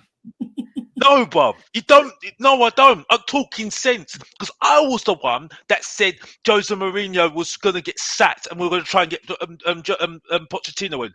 Look what's happened. We're trying to get Pochettino in. Yeah. Like I said, we just got no identity whatsoever, and that's it. And that's all I need to say, and that's all I will say. And I'll leave it back to you, Sava, to say what you need to say. Alex, I'll tell you what. As much as I agree with everything you said there, for me, the biggest issue is this. The biggest issue is we are now 22 to 23 years into their ownership, right? And I look at these key components, Alex, to see where we are as a club. And I'm not going to talk about the stadium. Fans wet themselves and cream their pants over a stadium. I don't live there. I don't live there. It's somewhere to visit and watch a game of football, right? I don't live there. Right? One, in the 22 years they've been there, what position are we at now with our youth academy? It's crap, right? They've implemented nothing from a youth academy in 22 years. Right, there's no plan. I'm not talking about Kane coming out of it. I'm talking about now. Where is the continuation? Where's the progress? Nothing. You look at our transfer strategy after 22 years. Hit and miss every window. No real plan. No direction of the age that we buy, the position that we buy, the ethos that we buy. I look at what's the ethos of the club. What's the ethos? To dare us to do. There isn't one. There isn't one. 1 minute it's Poch who plays that way, then it's Jose who plays that way, Nuno who knows no one knows how he plays. Now it's how Conte plays. There's no continuity and ethos at the club, right? Trophies, 1 League Cup in 22 years. When I look at all of these strands put together, I think, what have they done apart from make themselves a shed load of money when they sell this stadium in the next 2, 5, 10 years? Yeah. And infrastructure isn't an answer. We're football fans. When I grew up, I had Panini football stickers in my album. I didn't have stickers of a stadium, right? The posters on my wall were of people like Gaza and Lineker. It wasn't a picture of a stadium, right? It wasn't a picture of an Excel spreadsheet and a profit and loss margin and this, that, the other. Fans, it seems to have all gone like, it's like we're not football fans anymore. It's like everyone's a fan of the business, right? And I just can't help but think all of these people that keep telling me, like Derek Smith, another one in your chat, look, Youth Academy has recently been totally revamped. They've been here 22 years. 22 years, and nothing is coming out of that Youth Academy at the moment. Yeah? Transfer policy and scouting totally revamped. What? Longley? Jed Spence, Brian Hill, Galini. This isn't revamped. Danjuma on loan. This isn't revamped. Right? I keep being told, look forward, be patient. Right? When they took over this club, right? When they took over this club, I was 18 years of age. Right? I was legal age for the first time when they took over this club to go into a pub. Do you know how many pubs I've been to in the last 22 years, David? Right? How many nights out I've had? And in that time, I look at this club now and I go, okay, other fan bases still laugh at us. We laugh. Sorry, I'm going to rant. We laugh at Liverpool and Chelsea because they're 10th and 11th or whatever for this bit of time, right? For this bit of time. I'm guilty. Right? Yeah, that's fine. And that's cool. And that's football, right? But look what those two clubs have done in the last 22 years, right? We laugh at Man United. Oh, we've been above them for the last 3, 4, 5 years. whilst in the last 22 years, they've probably won the Premier League 6 or 7 times, right? Our fans, it's very frustrating. I just can't keep being told to be patient. I can't. They've had, in any other walk of life, let's take a company like Apple, for example. If Apple were failing as a business and a new CEO comes in, and 22 years down the line, they are still nowhere near competing with Samsung, Nokia, or whoever, all these mobile phone companies, you would turn around and go, they have failed. They've had 22 years to hire the right people, to get the best design, to get the best technology, and they haven't done it. But at Tottenham, right? Our fans love it. Like, sorry, Derek, when you're saying different opinion, neither of us are right or wrong. Everything I'm saying is factual, my friend. This is the difference. Yeah? This is the difference. It's fact that we don't win. It's fact that other fan bases laugh at us. It's fact our academy is crap. It's fact no one knows. What's the ethos? Why is anyone joining Tottenham Hotspur? You've got King Hoddle. You've got King Hoddle here. Yawn. No, look. Let's not get into pulling people out of the comments. At the end of the day, look, everyone is entitled to their opinion, and at the end of the day, everyone wants to win trophies. People just see it different ways. I just wanted to come in on something there. Look, for me, one of the first answers he gave to the Supporters Trust, where it's like, the way I see it, I was happy with the trajectory of the club up until the Champions League final.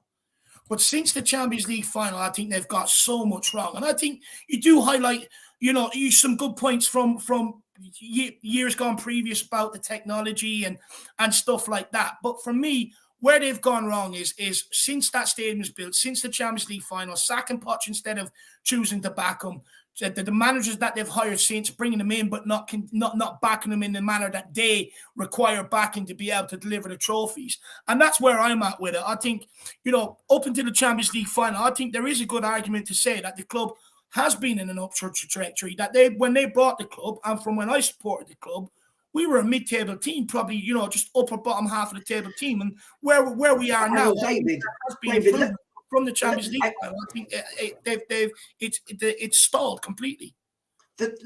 For a brief moment in time under Poch, the first 11 was good, right? But I'm talking bigger picture. There was still nothing coming through the youth team. There was no succession plan.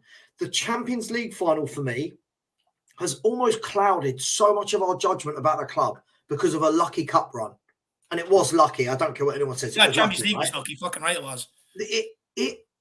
All of these problems started way before Pochettino. Way before that. You had under Harry Redknapp. Yeah?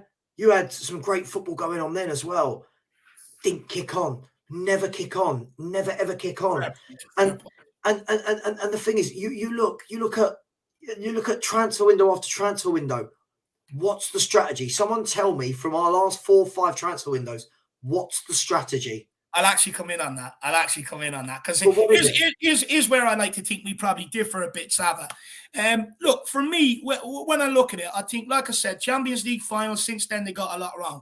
And I do genuinely think they have tried to claw back with the Paratici and Conte regime. But unfortunately, years of failings before that with the, mishit after mishit in the transfer window, a lot of Steve Hitchens signings, it's come back to haunt them because they had 18 months to do all the work under Antonio Conte, and they haven't been able to get it done. And again, it's going to come this summer. I think Conte will walk. I don't think he's going to be here beyond the end of this season. Otherwise, I think he would have probably signed a contract right now because it would be good for the players because it means then the players can't slack off. They know he's going to be here next season, so they give it their all because they want to be here. So there is a potential risk that they could slack off with him not having a contract. It's like, no, I'm not meeting your running stats, mate. You're out of here in the summer. Good luck. I'll just wait for the next guy to come in. But I do think when you look at it, right, when Paratici came here, and look, the argument shouldn't be whether he's a Don or not. I've said this before. It was a bit of fun. It was a bit of nickname. And I took the stance of, rather than putting people down before they got here, why not beat them up and have a bit of fun with it? Because I was pissed off with how bad Tottenham were, and I just wanted a bit of fun, right? But when I look at the job Paratici had to do, he had to get rid of so much shit. And look, whether we agree with it, whether we like it or not, clubs operate under wage structures, and so we had to get rid of a lot of the players that were there. And look, I've always said this, I didn't think there was any value in a lot of the players there. And we've seen that since, with a lot of the loan deals having to rip up contracts, etc., etc. And then we were tasked with basically building a whole new team while trying to keep the show on the road with some of the current crop of shit that we were carrying. And it's kind of like, the summer transfer window for me was all about beefing up that squad, because the amount of games we had in the first part of the season, and if we didn't do that with the injuries we've carried, we would have been absolutely fucked. And then this January, look, I was disappointed we didn't get in a centre back, but they added to the squad in areas. And I think summer, if you look at it, we got a Doji coming back in. You look at left wing back, you got a Doji, Perisic. Now, Jack said something the other day where he says you probably do need to look at another one, because Perisic, you're not going to get too much longer out. I'm agreed there. You look at the right wing backs, if Spence can come good. You've also got Porro there. Look, there's still some upgrading to do, but I do think there is something there that I can get behind as long as they continue to bring in the players. I do think there has been improvements. I think our recruitment has been improved since Steve Hitchen. But unfortunately, I think past failures from the Pochettino era on has come back up to catch them so badly that I don't think they can claw back. Let's be honest. Let's be really, really honest, though. From all of Paratici's signings, the three that he already knew from Juventus are the three that have worked out, right? No one else, I would sit here and say, has worked out. I'll argue that of anyone. When we're talking about building out a squad, this is my point. We can't put Porro in there yet. None of us have seen him play in a Tottenham shirt, right? I think Perisic has been massively, massively underwhelming for me. I feel like that was... listen, he's got a good cross every now and then. In the scope of 90 minutes, I don't know what he does, because he can't defend. He doesn't really beat a man. I'm not sure what he does. Right, Longley, poor. Right, Bissouma, clearly not wanted by Conte, or isn't right for the system. Richarlison, poor, can't get a game. Yeah, Danjuma's just going to sit on a bench. Right, you look, Galini came and went, crap. Yeah, Emerson Royal, we won't get into the Emerson Royal conversation. Emerson Royal, you look at Papa Sarr, all right, a kid. He took a punt on a kid. 2 years later, we've seen him play about a game and a half. Right. So when we look at his recruitment overall, yes, I empathise with any director of football that needs to get rid of all the crap. But unfortunately, in his first window, Paratici just brought in more crap other than Romero to add to it. I think Steve Hitchens gets a rough ride. No, I've had to take some humble pie on this guy, and for me, he's been given a rough ride. I think the fact is, I'm sorry, I disagree. I absolutely disagree. And listen, I was criticizing. David, we did shows, and I was criticizing the whole thing. I said it.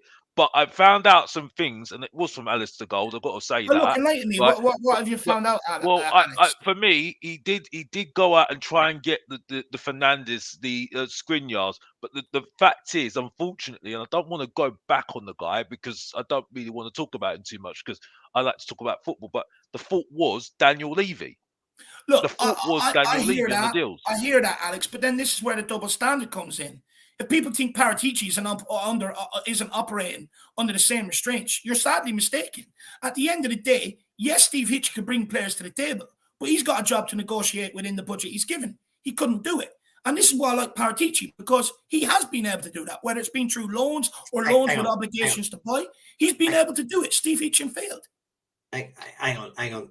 Listen, first of all, I don't think either of them are very good, by the way. I don't have a foot in either camp. I'm not like, oh my God, Hitchen's great, Paratici's crap. I think Paratici's been very good at bringing free players in that he already knew, that he'd already worked with. Great. I'm not saying don't utilize that. I've said it on my channel already, so right? It's not like you're saying anything different to me anyway at the day. So he's brought in free players who knew already, and they're the three that have gone into the first team and made a difference. Right? They're the three that have made a difference. None of the others he's brought in have made a blind bit of difference. And he's he's signed 15, 16 players since he's been director of football, right? Now, I get your point about, yeah, it's still under Daniel Levy, David, but the fact is, if Steve Hitchin's going, look, there's Jack Grealish, 5 million more, we get Jack Grealish, don't want to pay it. 10 million more, you get Bruno Fernandes, don't want to pay it. I'm sure there's been the same with Paratici as well, by the way. I'm just saying, at the end of the day, all roads lead back to one thing, but I just don't think Paratici, I think everyone talks about Paratici like he's this great director of football. I've not seen anything that makes me go, yeah, three out of 15 or 16 isn't a good hit rate for me. Look, for me, where I'm coming from with Paratici, I do think he operates under the constraints, if that's the word to use, better than what Steve Hitchin does. And I will stand by that. I believe our recruitment, the caliber of players we're bringing in, are better than what Steve Hitchin brought in to the club with the budget that he had. And at the end of the day, for me, all you got to do is look at it in terms of, the European competitions. Under Steve Hitchin, started off in the Champions League. We ended up in the Europa Conference League. Paratici comes in. We start off in the Europa Conference League. We're back in the Champions League. That's because of Antonio Conte. That's not because of Antonio Conte. 100%. Steve Hitchin and Jose Mourinho. You can't. They're playing in different seasons with different squads against different competition. When people, it's like when people say to me, "Oh, well, Conte got top 4, Jose didn't." Well, yeah, Conte had a better squad than Jose for a start, and then that goes down to the recruitment. Then he's got a better squad because the recruitment's better. Okay, so we're saying now that Paratici and Hitchin are to blame fully for every signing that's made. No, I'm not saying that. I was just getting at Alex's argument where he was talking about Steve Hitchin being better than Paratici, and that's one thing I just will not have. I won't accept it. I'll hear you out on it, but I'll never agree. I think they're both crap. I don't see what either of them have done. If I'm honest, I don't see what either of them have done. Yeah, listen, I like Romero. He's a good defender, but I think our fans, again, go well overboard about him. Kulu's a very good player. Bentancur's a good player. But you've got to remember the bar that these guys had to come in and be better than was so low. We're talking about Kulusevski had to come in and be better than Bergwijn or Lucas Moura. Bentancur had to come in and be better than Harry Winks, Musa Sissoko. Whoever was there, I can't even know now. Just crap. And Ndombele, Lo Celso. Right? Romero had to come in and be better than Dyer and Davis. Right? I'm not knocking these players. They're good footballers. But I don't think if you actually look at all of them, Jack, right, I'm sorry, David, if you look at all of them, sorry, mate, I don't know where that came from. Sorry, mate. If you look at all 4 of, he's had 4 transfer windows, I believe, Paratici. Other than those 3, who's been a success? And how many's he signed? He signed 7 or 8 in the summer, 2 in this window. That's 10. He signed 2 the window before. That's and then 5 the window before. So he's signed 17 players since he's been Tottenham director of football. How many of them do you go massive success? And I also want to say as well, right? I have to say this because people completely forget this. If you look at the history of Juventus when they were successful, there was one man that made him look good, and that guy was Giuseppe Marotta. And as soon as he left Juventus, it fell like a stone. It fell like a stone. And you know what happened to Giuseppe Marotta? He went to Milan and then won the league there with Conte, by the way. So I've got this guy's number all day long. Like I said, Mr. Box Office does his research and knows what he's talking about when he starts spitting out facts about this guy. You know what I mean? And it's coming. It's coming because the spoiler is not the prediction. It's the spoiler coming on my show. Like I said, Alex THFC, if you really want to know. Alex THFC, if you really want to know. If you don't know, get to know. I'll give it back to David to dig a hole for himself. Anyway, moving on. David, I just really want to hammer in on this point, right? Yeah. I'm not picking any one name in the chat, but I've got people in the chat saying all of the signings under Paratici have been good, right? Who has come in and walked straight into our 11 and immediately made us stronger? Just the 3 of them. Just the 3.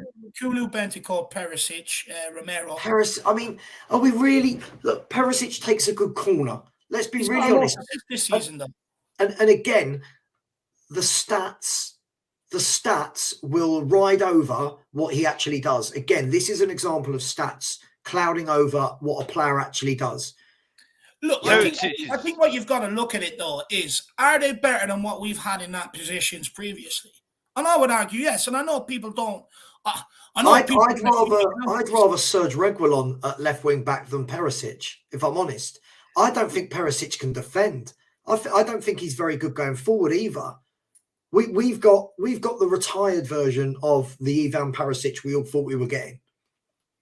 I thought he was going to struggle anyway. Like I said, I've got to give him credit, but the only problem is he's only going above the level of Sessegnon, who's been absolutely awful. And I've supported this guy last season, but I've had to say it.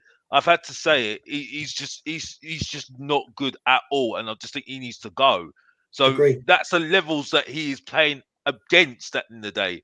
And like I said, when you've got someone like Emerson, you know what I mean? It's like when you look at the comparison between the two, Perisic is better than him. And look at the levels. You know what I mean? And he's a younger version, Emerson. But look, and he's trying to get better. You got to look at the players he's brought in. Are they better than players we've had in that position previously from the previous regime? I would say yes, they are. But if that's the bar there. Like the thing is, I think I get where you're coming from. I've heard you say this before, Savo, where it's you would rather buy once, buy right, that sort of model, right? Buy that world class player, and I can understand that. Doesn't have to be world class. The way I'm looking at it, but just the right player. The way I'm looking at it is 17, David. 17 signings. Yeah. Look, I see it from David's point of view. You've got 5 in the team. You've got, including Langley, and I know people are going to say it, but the matter is, he's in the team over Ben Davies. Then you had Galini. Okay, didn't work out.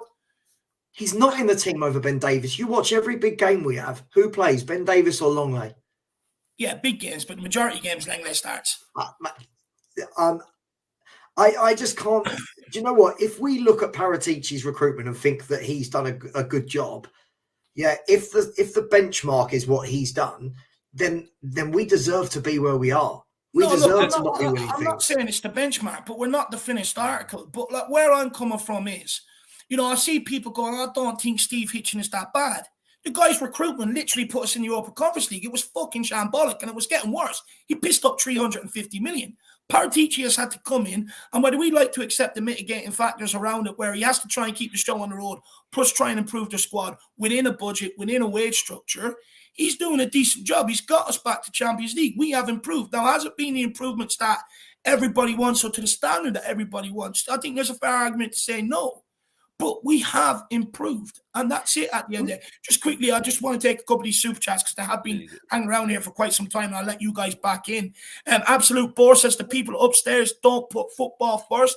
I think, look, spot on. I think there's definitely an argument to that. For me, I would say over the last, maybe since the Champions League final, that's definitely been the case, my man. Some would say longer, which, you would accept the arguments too. Jerome says a situation when Man City and financial fair play, this would be a great excuse for Levy for not spending for years now. Yeah, look, I think you probably get a video where it's been like, I told you so. I think that's probably what you'll get, to be honest.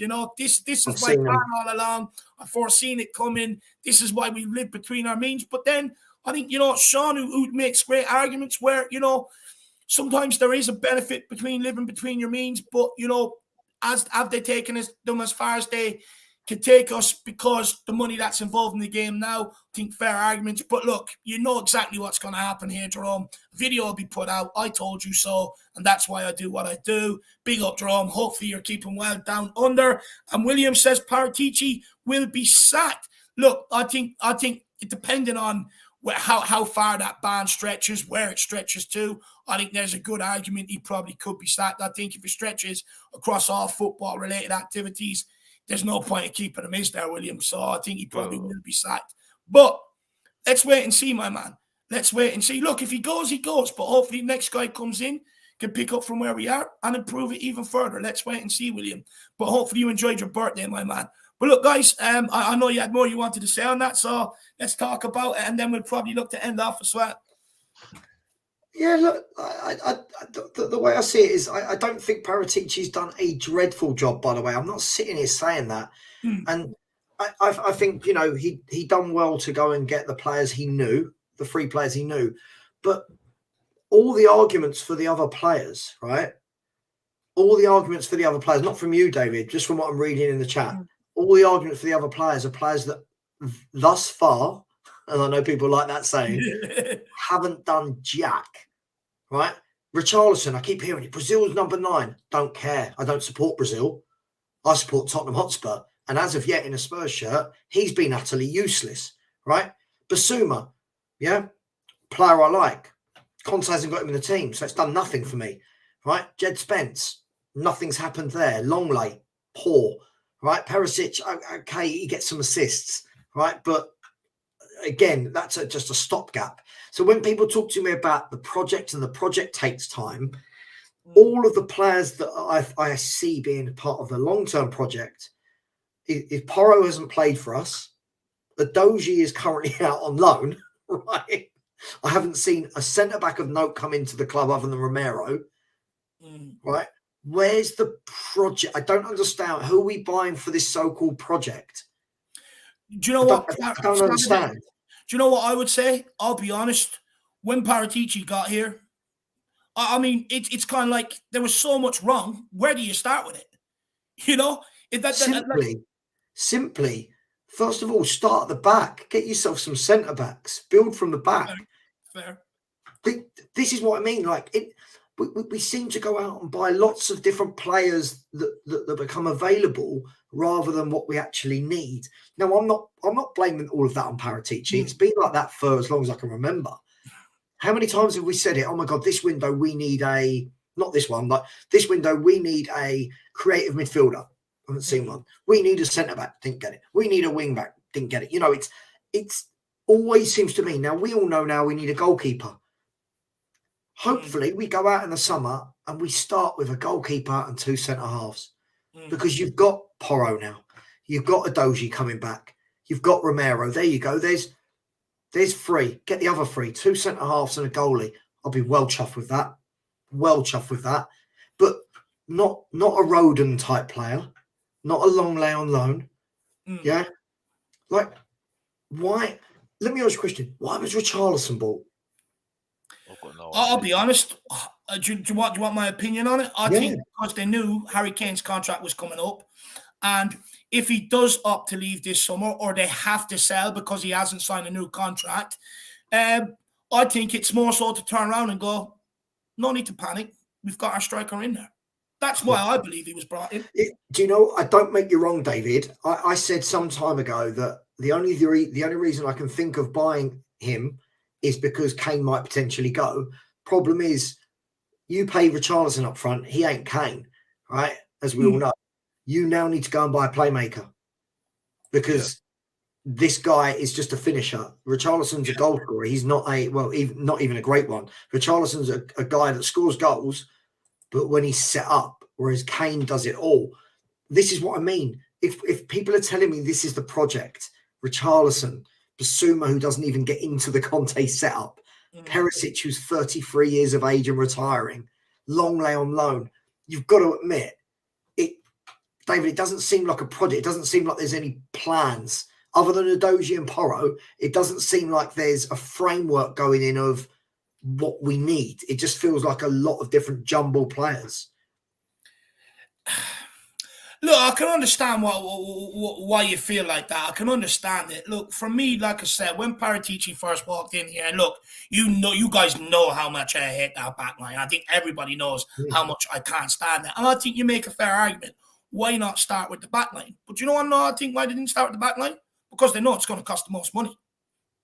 And I think, if you're giving Paratici budgets to operate under, it was cheaper for him to bring in a Bissouma, and the players in other positions than what it would be to build that defense to an acceptable level, to a level that we need it to be. I don't agree. Why? Why would it have been expensive? There are good defenders out there that could have come in that are miles better than what we've got, a lot cheaper or freeze or whatever. Why would it have had to been really expensive? 4 windows, and they've got Romero at centre back. 4 windows. I hear you, but you know, for all we know, Conte might want a certain standard of player, and he won't budge on that for all we know. Yeah, look, none of us. Listen, again, I'm not blaming Paratici for everything. For me, I blame all of them there. I think Conte's stubborn and only wants who he wants, and if that's the case, then he's at the wrong club because that's not how it works at Tottenham Hotspur. I think Paratici for me hasn't done anything that's made me go, yeah, I like that. Yeah, really like what he's done. That's fair. A lot of fans feel like that. And Levy, you know what I think of Levy. So look, for me, I just can't see a plan. I can't see, like I said to you yesterday on the show, David, right? If we are building a project that's going to take time, Levy, I'll get it right in a minute. Not Levy or Poch. Conte, that's not your guy. Yeah. He's not your guy. If your manager, right, if your manager of your club is coming in and, like many people are saying, I want Bastoni or no one else, you ain't right for Tottenham Hotspur. No, just a fact, right, Alex? You ain't right for Tottenham Hotspur. No, I want Vardio or Bastoni. All right, mate, keep dreaming. You're at Tottenham Hotspur, right? You should have been getting the lower level players, right? Because that's what we pay for. But you know what, Father? I don't blame the managers like a Jose or a Conte who require that level of players because that's what they're used to. We hired them, and I'll be honest, I don't believe they should budge. I think they should maintain their standards that have served them well. I don't think they should budge whatsoever. Just quickly, Phil P says Beyonce and Gaga to play at centre backs, job done. Woo. I'll be honest, maybe not so much Gaga, but I could get used to watching Beyonce run around the football pitch. I'll be quite honest. I think, it's better than what I'm looking at currently. Beyonce, look, she's a good-looking bird. I think you'd have to agree. But look, Alex, we'll get some closing statements off you, and then we'll end up. And I think, look, I can't wait for Jack to be back here next week hosting, so I can just concentrate on debating you fuckers. Because, I've had to go. It takes me off a little bit. But Alex, on everything that we've said there, give us your closing thoughts, my man, and then we'll let you guys get off the bed because I know you probably have to be up early for work. First thing, strategy. If Tottenham had any sense, they would get him out the door. Sorry, he's done. He's finished. He shouldn't be at the club. I'm sorry. It shouldn't even be a question. The guys, we know. I'm not going to get into that whole thing because that's political. I can't get into that. But for me, he should be out the door. Secondly, Conte shouldn't be here. He was there. He was put in place to appease the fans. That is stupid. Yeah. That is stupid. And it shows that we ain't got no identity. It's excuses saying we ain't got the money and we can't get good players. What are Brighton doing at the moment, by the way? What are Brighton doing at the moment? They're recruiting getting good players at the moment. And you're telling me you can't get good players when you've got Brighton doing it. What was Leicester doing at the moment? What was Leicester doing at the moment? Oh, yeah, they won the FA Cup as well. What's going on there? Oh, yeah, they're good players, aren't they? I was told they can't get good players. Oh, really? So that's a good team, isn't it? And they're good players, aren't they? You know what I mean? This is the thing. We have got no identity. You know what I mean? This is where a club don't know their history, yeah? Because, like I said before, the man that made Tottenham relevant, Bill Nicholson, yeah, told us about having ambition and identity of how to play, yeah? When we look at Tottenham, we're chasing success, yeah? That's what's happened with Tottenham. We're chasing success, yeah? And it's just not going to work. You know what I mean? I can't blame Conte because he's a winner. But when you've got Conte sitting there and you've got Levy sitting beside him and saying, yeah, so you brought me in. Yeah, okay. This is the way we've got to do it. And Levy's saying to him, no, that's not the way you do it. You should do it our way. You're the winner. You got to work to our way. And he's sitting there thinking, right, you've come to me twice. I rejected you once, and you're coming to me twice, and you're telling me to do it your way. What have you won? Oh yeah, Carabao Cup. Okay, I've got a Premier League, I've got an Italian League, I've got this, I've got that, I've got this, and you're not listening to me. Okay, I'm still getting paid though, isn't it? That's the thing. So that's cool. Yeah, give me Spence as well, yeah, and I'll still not play him as well. You know what I mean? You're the mugs though. You're the mugs at the end of the day with strategy as well. And then Jose Mourinho, that was the perfect one. Jose Mourinho, you sacked your man Pochettino, who's perfect for you, yeah, perfect for you, yeah, right? And you go to Jose Mourinho and say, yeah, mate, you're the winner, yeah. Come to us, yeah. You employ him and say, yeah, do it our way. Get Dele Alli, keep Dele Alli, keep Winks, and make them superstars for us, yeah. Because they were very good at Poch, yeah. Let's do it. Let's do it as well. And Mourinho's just thinking, you know what? I'm getting paid anyway. You know what I mean? If I win a cup, I'm a hero anyway. You know what I They mean? lose And look interest what within the happened. first year they're here. You know, it's like, what's the point? That's the point. And look what's happened. And he's now got sacked after the cup final. And look what happened. He won the Europa Conference League that we got embarrassed in, by the way. Embarrassed in, yeah, against a Farmers League team. Don't need to say anymore. That's why we're Spursy. If you don't know, get to know. Alex THC, if you really want to know. Back to you, Can I just say one David. thing, David, before we wrap up? Okay. Alex, I think the best thing you said there is we're chasing success rather than laying foundations for the success. That's what I see us doing now by bringing in a Conte. We're chasing it to try and win it now 100%. rather than setting the club up for the next 10, 15, 20 years. And all these people that think, yeah, Conte's the guy to deliver that. If Conte walks the summer after, you've now built a whole layer of wing-back system, right? You've now gone all out for that.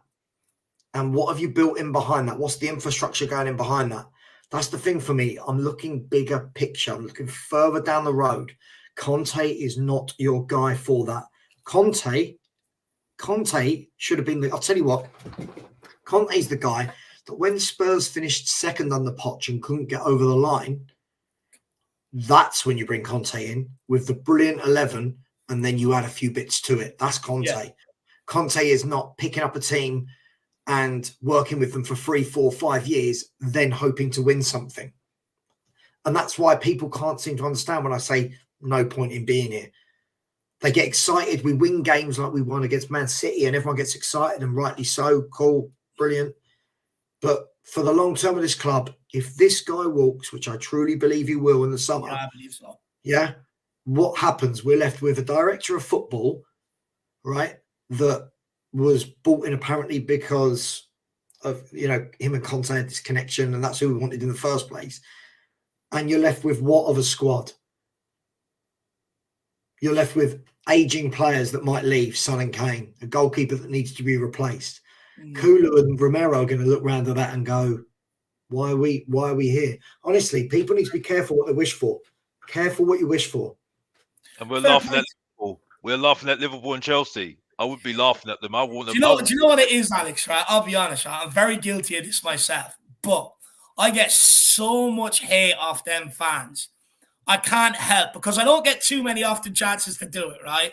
I can't help but revel in their fucking misery. And I'm just like that. I can't help do it because I get very few chances to do it. And look, I know it's quite pathetic of me, but I will never change. I will never change. David, all I would say is at the moment, yeah, if you want to banter somebody, banter a gal. A gal needs to get bantered out the building. Oh, man. Yeah, I've bantered that guy out the door for the last 2 years. Building because he needs to put down a pig or two. Yeah, honestly.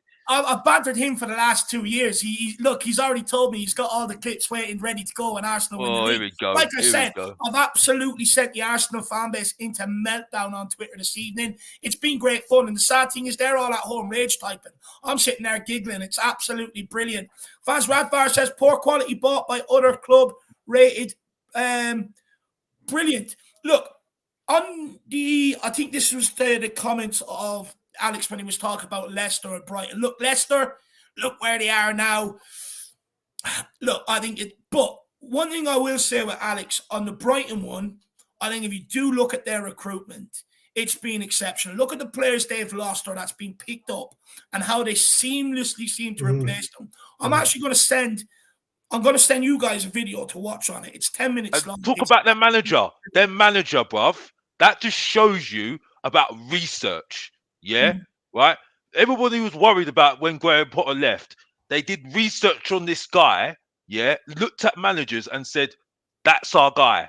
And look how the seamless transitions happened. That's what Tottenham should have done after Poch. And this is the problem when you talk about Liverpool. Liverpool are saying they want to get rid of Klopp. But if you haven't got a replacement for him, you're going downhill. You know what I mean? Because look at Manchester United. Manchester United were winners with Alex Ferguson. Look how long it's taken to get to Eric Ten Hag, bruv. You know what I mean? You know, it doesn't take a long. It doesn't. It's not rocket science at the end of the day. Brighton have an ethos. Exactly. Brighton. As I said, I know someone who knows one of the scouts at Brighton, and they say they know their targets for years away. They're keeping an eye on the players they want that play their system for years away. They've got the same tabs on managers. So when De Zerbi goes, the next manager will come in and play a very similar style of football. Exactly. Right? This is the problem at Tottenham. We haven't got that, and that's why I didn't want Antonio Conte. That's why, because I didn't want a manager that comes in, wins now, buggers off, and then we have to start all over again. But you're going to be disappointed with Brighton's recruitment, though.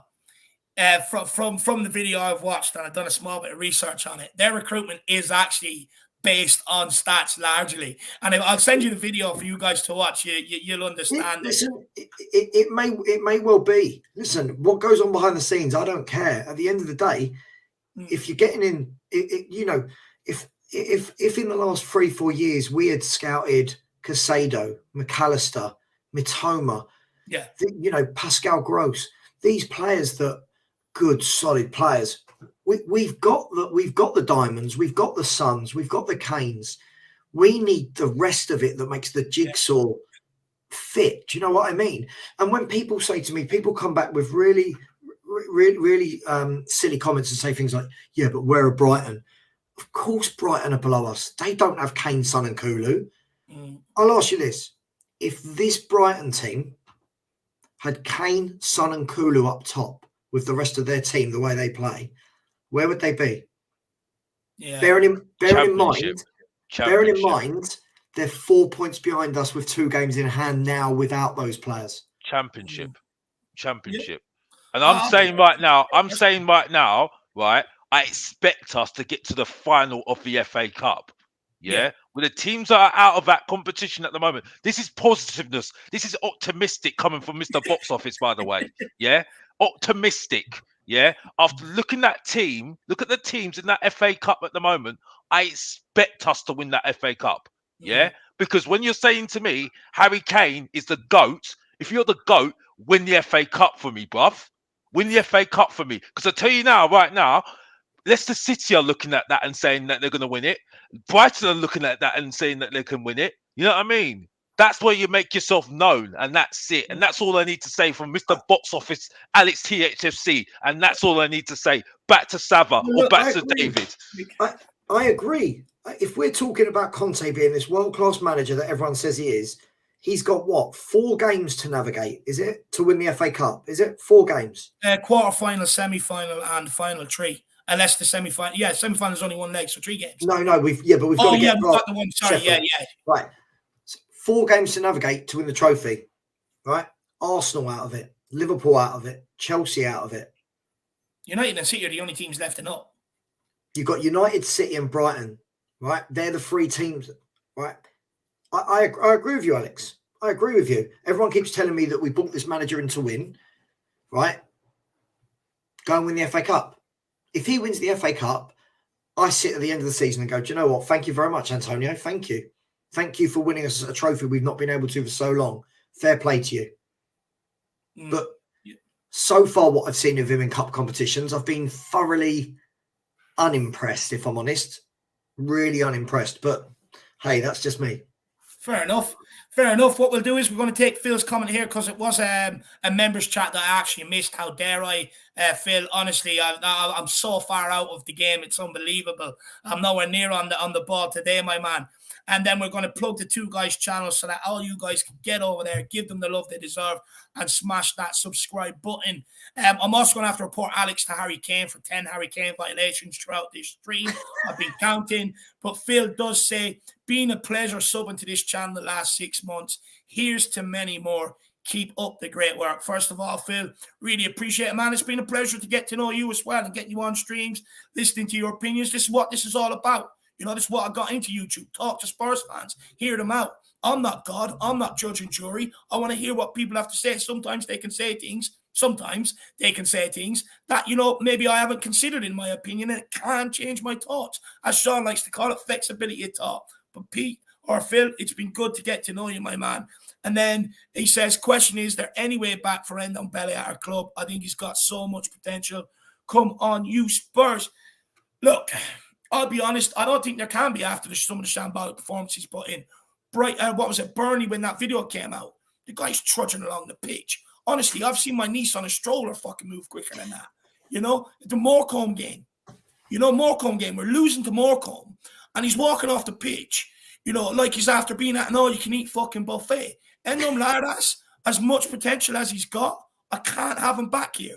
It's for me, I think there's potential there, but it's about the standards. You cannot let that fall and accommodate a guy like that unless you've got a squad of 14, 15 players ready to go where you can bring him in. I know Sir Alex Ferguson used to say you can sort of have one maverick in there, but the rest, you have to have that core group of players that embody the club, embody the standards, what it takes to be a player.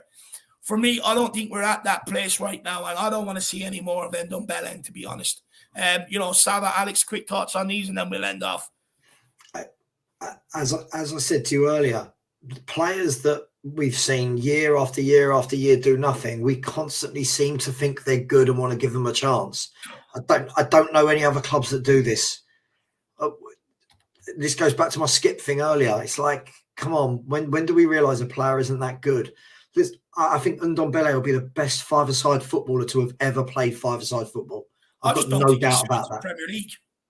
But watching him play in the Premier League, fans, you're getting all sort of like all googly-eyed over him because he did a step over, and then 5 minutes into the game, he's on his hands and knees because he can't breathe because he's so unfit. No, he's not. He's not for me. He's a YouTube footballer. Not knocking YouTube, but you know. I think that's where the answer is, Phil. I don't think he's got the work ethic to match the intensity of the Premier League. Look, we were having a discussion earlier on about the speed and the intensity of the Premier League. He's just not that sort of guy. That unless it's all up here with him. If he wants to get fit and wants to give it another go, look, see what happens. But me, I don't think he's suited to Premier League. But Alex, quick thoughts on Ndombele? He's done at Tottenham. There's nothing really else to say on it. Fair. Well, look, we're going to plug your guys' channels. So, Sava, I'm putting your link in here now. Tell the guys what's coming up, what to expect, and why they need to get over and subscribe. Yeah, listen, you can expect what you've seen of me tonight. I try not to lean too far either way, even though I am Enoch and Levy out. I like to try and, you know, I'll blame whoever's appropriate at the time for blaming. I let people come onto the show. We do fan phone-ins, and it just is what it is. You know, we just have a general chat. Like you said, I think it's important that everyone gets to come on, have their say. And yeah, if anyone wants to come over, please do. We've got the Spurs review on a Sunday night. And then other than that, throughout the week, just some YouTube shorts, some smaller shows. Do a show with Alex on a Wednesday. So yeah. If anyone could subscribe, we're trying to hit 3,500 at the moment. So if anyone could, that would be brilliant. No, look, everybody get over there, smash the subscribe button. He's going to be on here every Thursday. He's willing to give up his time to help, you know, broaden the discussions and you know, entertain you guys out there and stuff like that. So if we could just get over there and reciprocate that and smash the subscribe button and show them the love, because at the end of the day, it's just like here, a lot of good discussions, you know, a lot of lengthy discussions. So if you like what we offer here, get over there and smash that subscribe button. Alex, my man, what's going on, Alex THFC? As I said, I had to refresh, reset, and release a different side of me on the channel, where we're going to see some different content, some content that is going to be something new, refreshing, and that's it. Because like I said, Mr. Box Office, the professor of entertainment and truth, is going big time. You know what I mean? And you're going to see a different side of him. Because if you said, as I said, if you don't know, get to know. It's Mr. Box Office, the name, not Ty. It's a main event, and that's it. And that's all it is, and that's all it will be. Mr. Box Office time every single time, and it's THC if you really want to know. And I'm back to David to dig a hole for himself again, and David, can I ask Alex a question? Yeah, work away. I think I'm going to ask a question that I think most people probably want to know. Why is your YouTube channel not called Mr. Box Office? Fair. Oh, do you know, I didn't even think of that. Fair question. At the moment, like I say, there's always a method to the madness at the moment, and at the moment, that's not the name at the moment. Not the moment for me at the moment for that one. Unfortunately, I've had to think about it, and there's always a method of thinking what's the best thing for me at the moment. And Mr. Box Office is not. I like to call it Alex THC, aka Mr. Box Office at the moment. Yeah, and that's it. Fair enough. Simple. Fair enough. What I will Fair say enough, to man. Just everybody, wondered. It's why I do my channel on my own. You see what I'm saying at the end of the day? Because I'm alone. I'm the only one that does that channel at the moment, because it gives you an insight of really what Mr. Boxford talks about, and what Alex TFCC talks about. What I want to say is to everybody, please get over there and show them the love as well, like I've asked you to do with Sav as well, because at the end of the day, I know some of Alex's opinions could be controversial in my opinion, but at the end of the day, he's a Spurs fan. He's a really nice guy as well, and he deserves all your support. So get over there and smash that subscribe button. Make sure you get behind these two boys and smash their subscribe buttons. Before we end off, I'm going to drop this link in here if anyone does want to watch the video on the Brighton Scouting Department. It's only about a 10-minute watch. I found it very interesting when it was sent to me, and hopefully you guys do too. Sean's calling you Captain Waffle. That could be another name for the channel either, Shawnee. But look, guys, we're going to end it here. I want to say a massive thank you, first of all, to Sava and to Alex for giving up their time and willing to agree to give up their time to do this every single Thursday. Look, it's not an easy commitment, especially when you're doing your own streams and coming on and doing someone else's straight after. So I really appreciate the time and the effort, boys. Really appreciate it. Want to say a massive thank you to all you guys out there who relentlessly tune in, watch, smash the subscribe, like, super chats, and basically just keep myself, Jack, ticking along, but also hold us to standards as well. So I want to say a massive thank you to you guys for continuing to give up your time to tune in and support this channel as well. And look, guys, we'll be back tomorrow with a fan show for anyone that wants to come on and have a discussion on everything that's gone on during the week, and maybe a bit of a preview to the Leicester game. Also, Shawnee's in there. Get over there. Look, you've all subscribed to Sean's channel anyway, but show him some love too. But we'll be back here tomorrow. As always, come on, you Spurs. In Conte we trust. Anyone else? Conte we trust? No?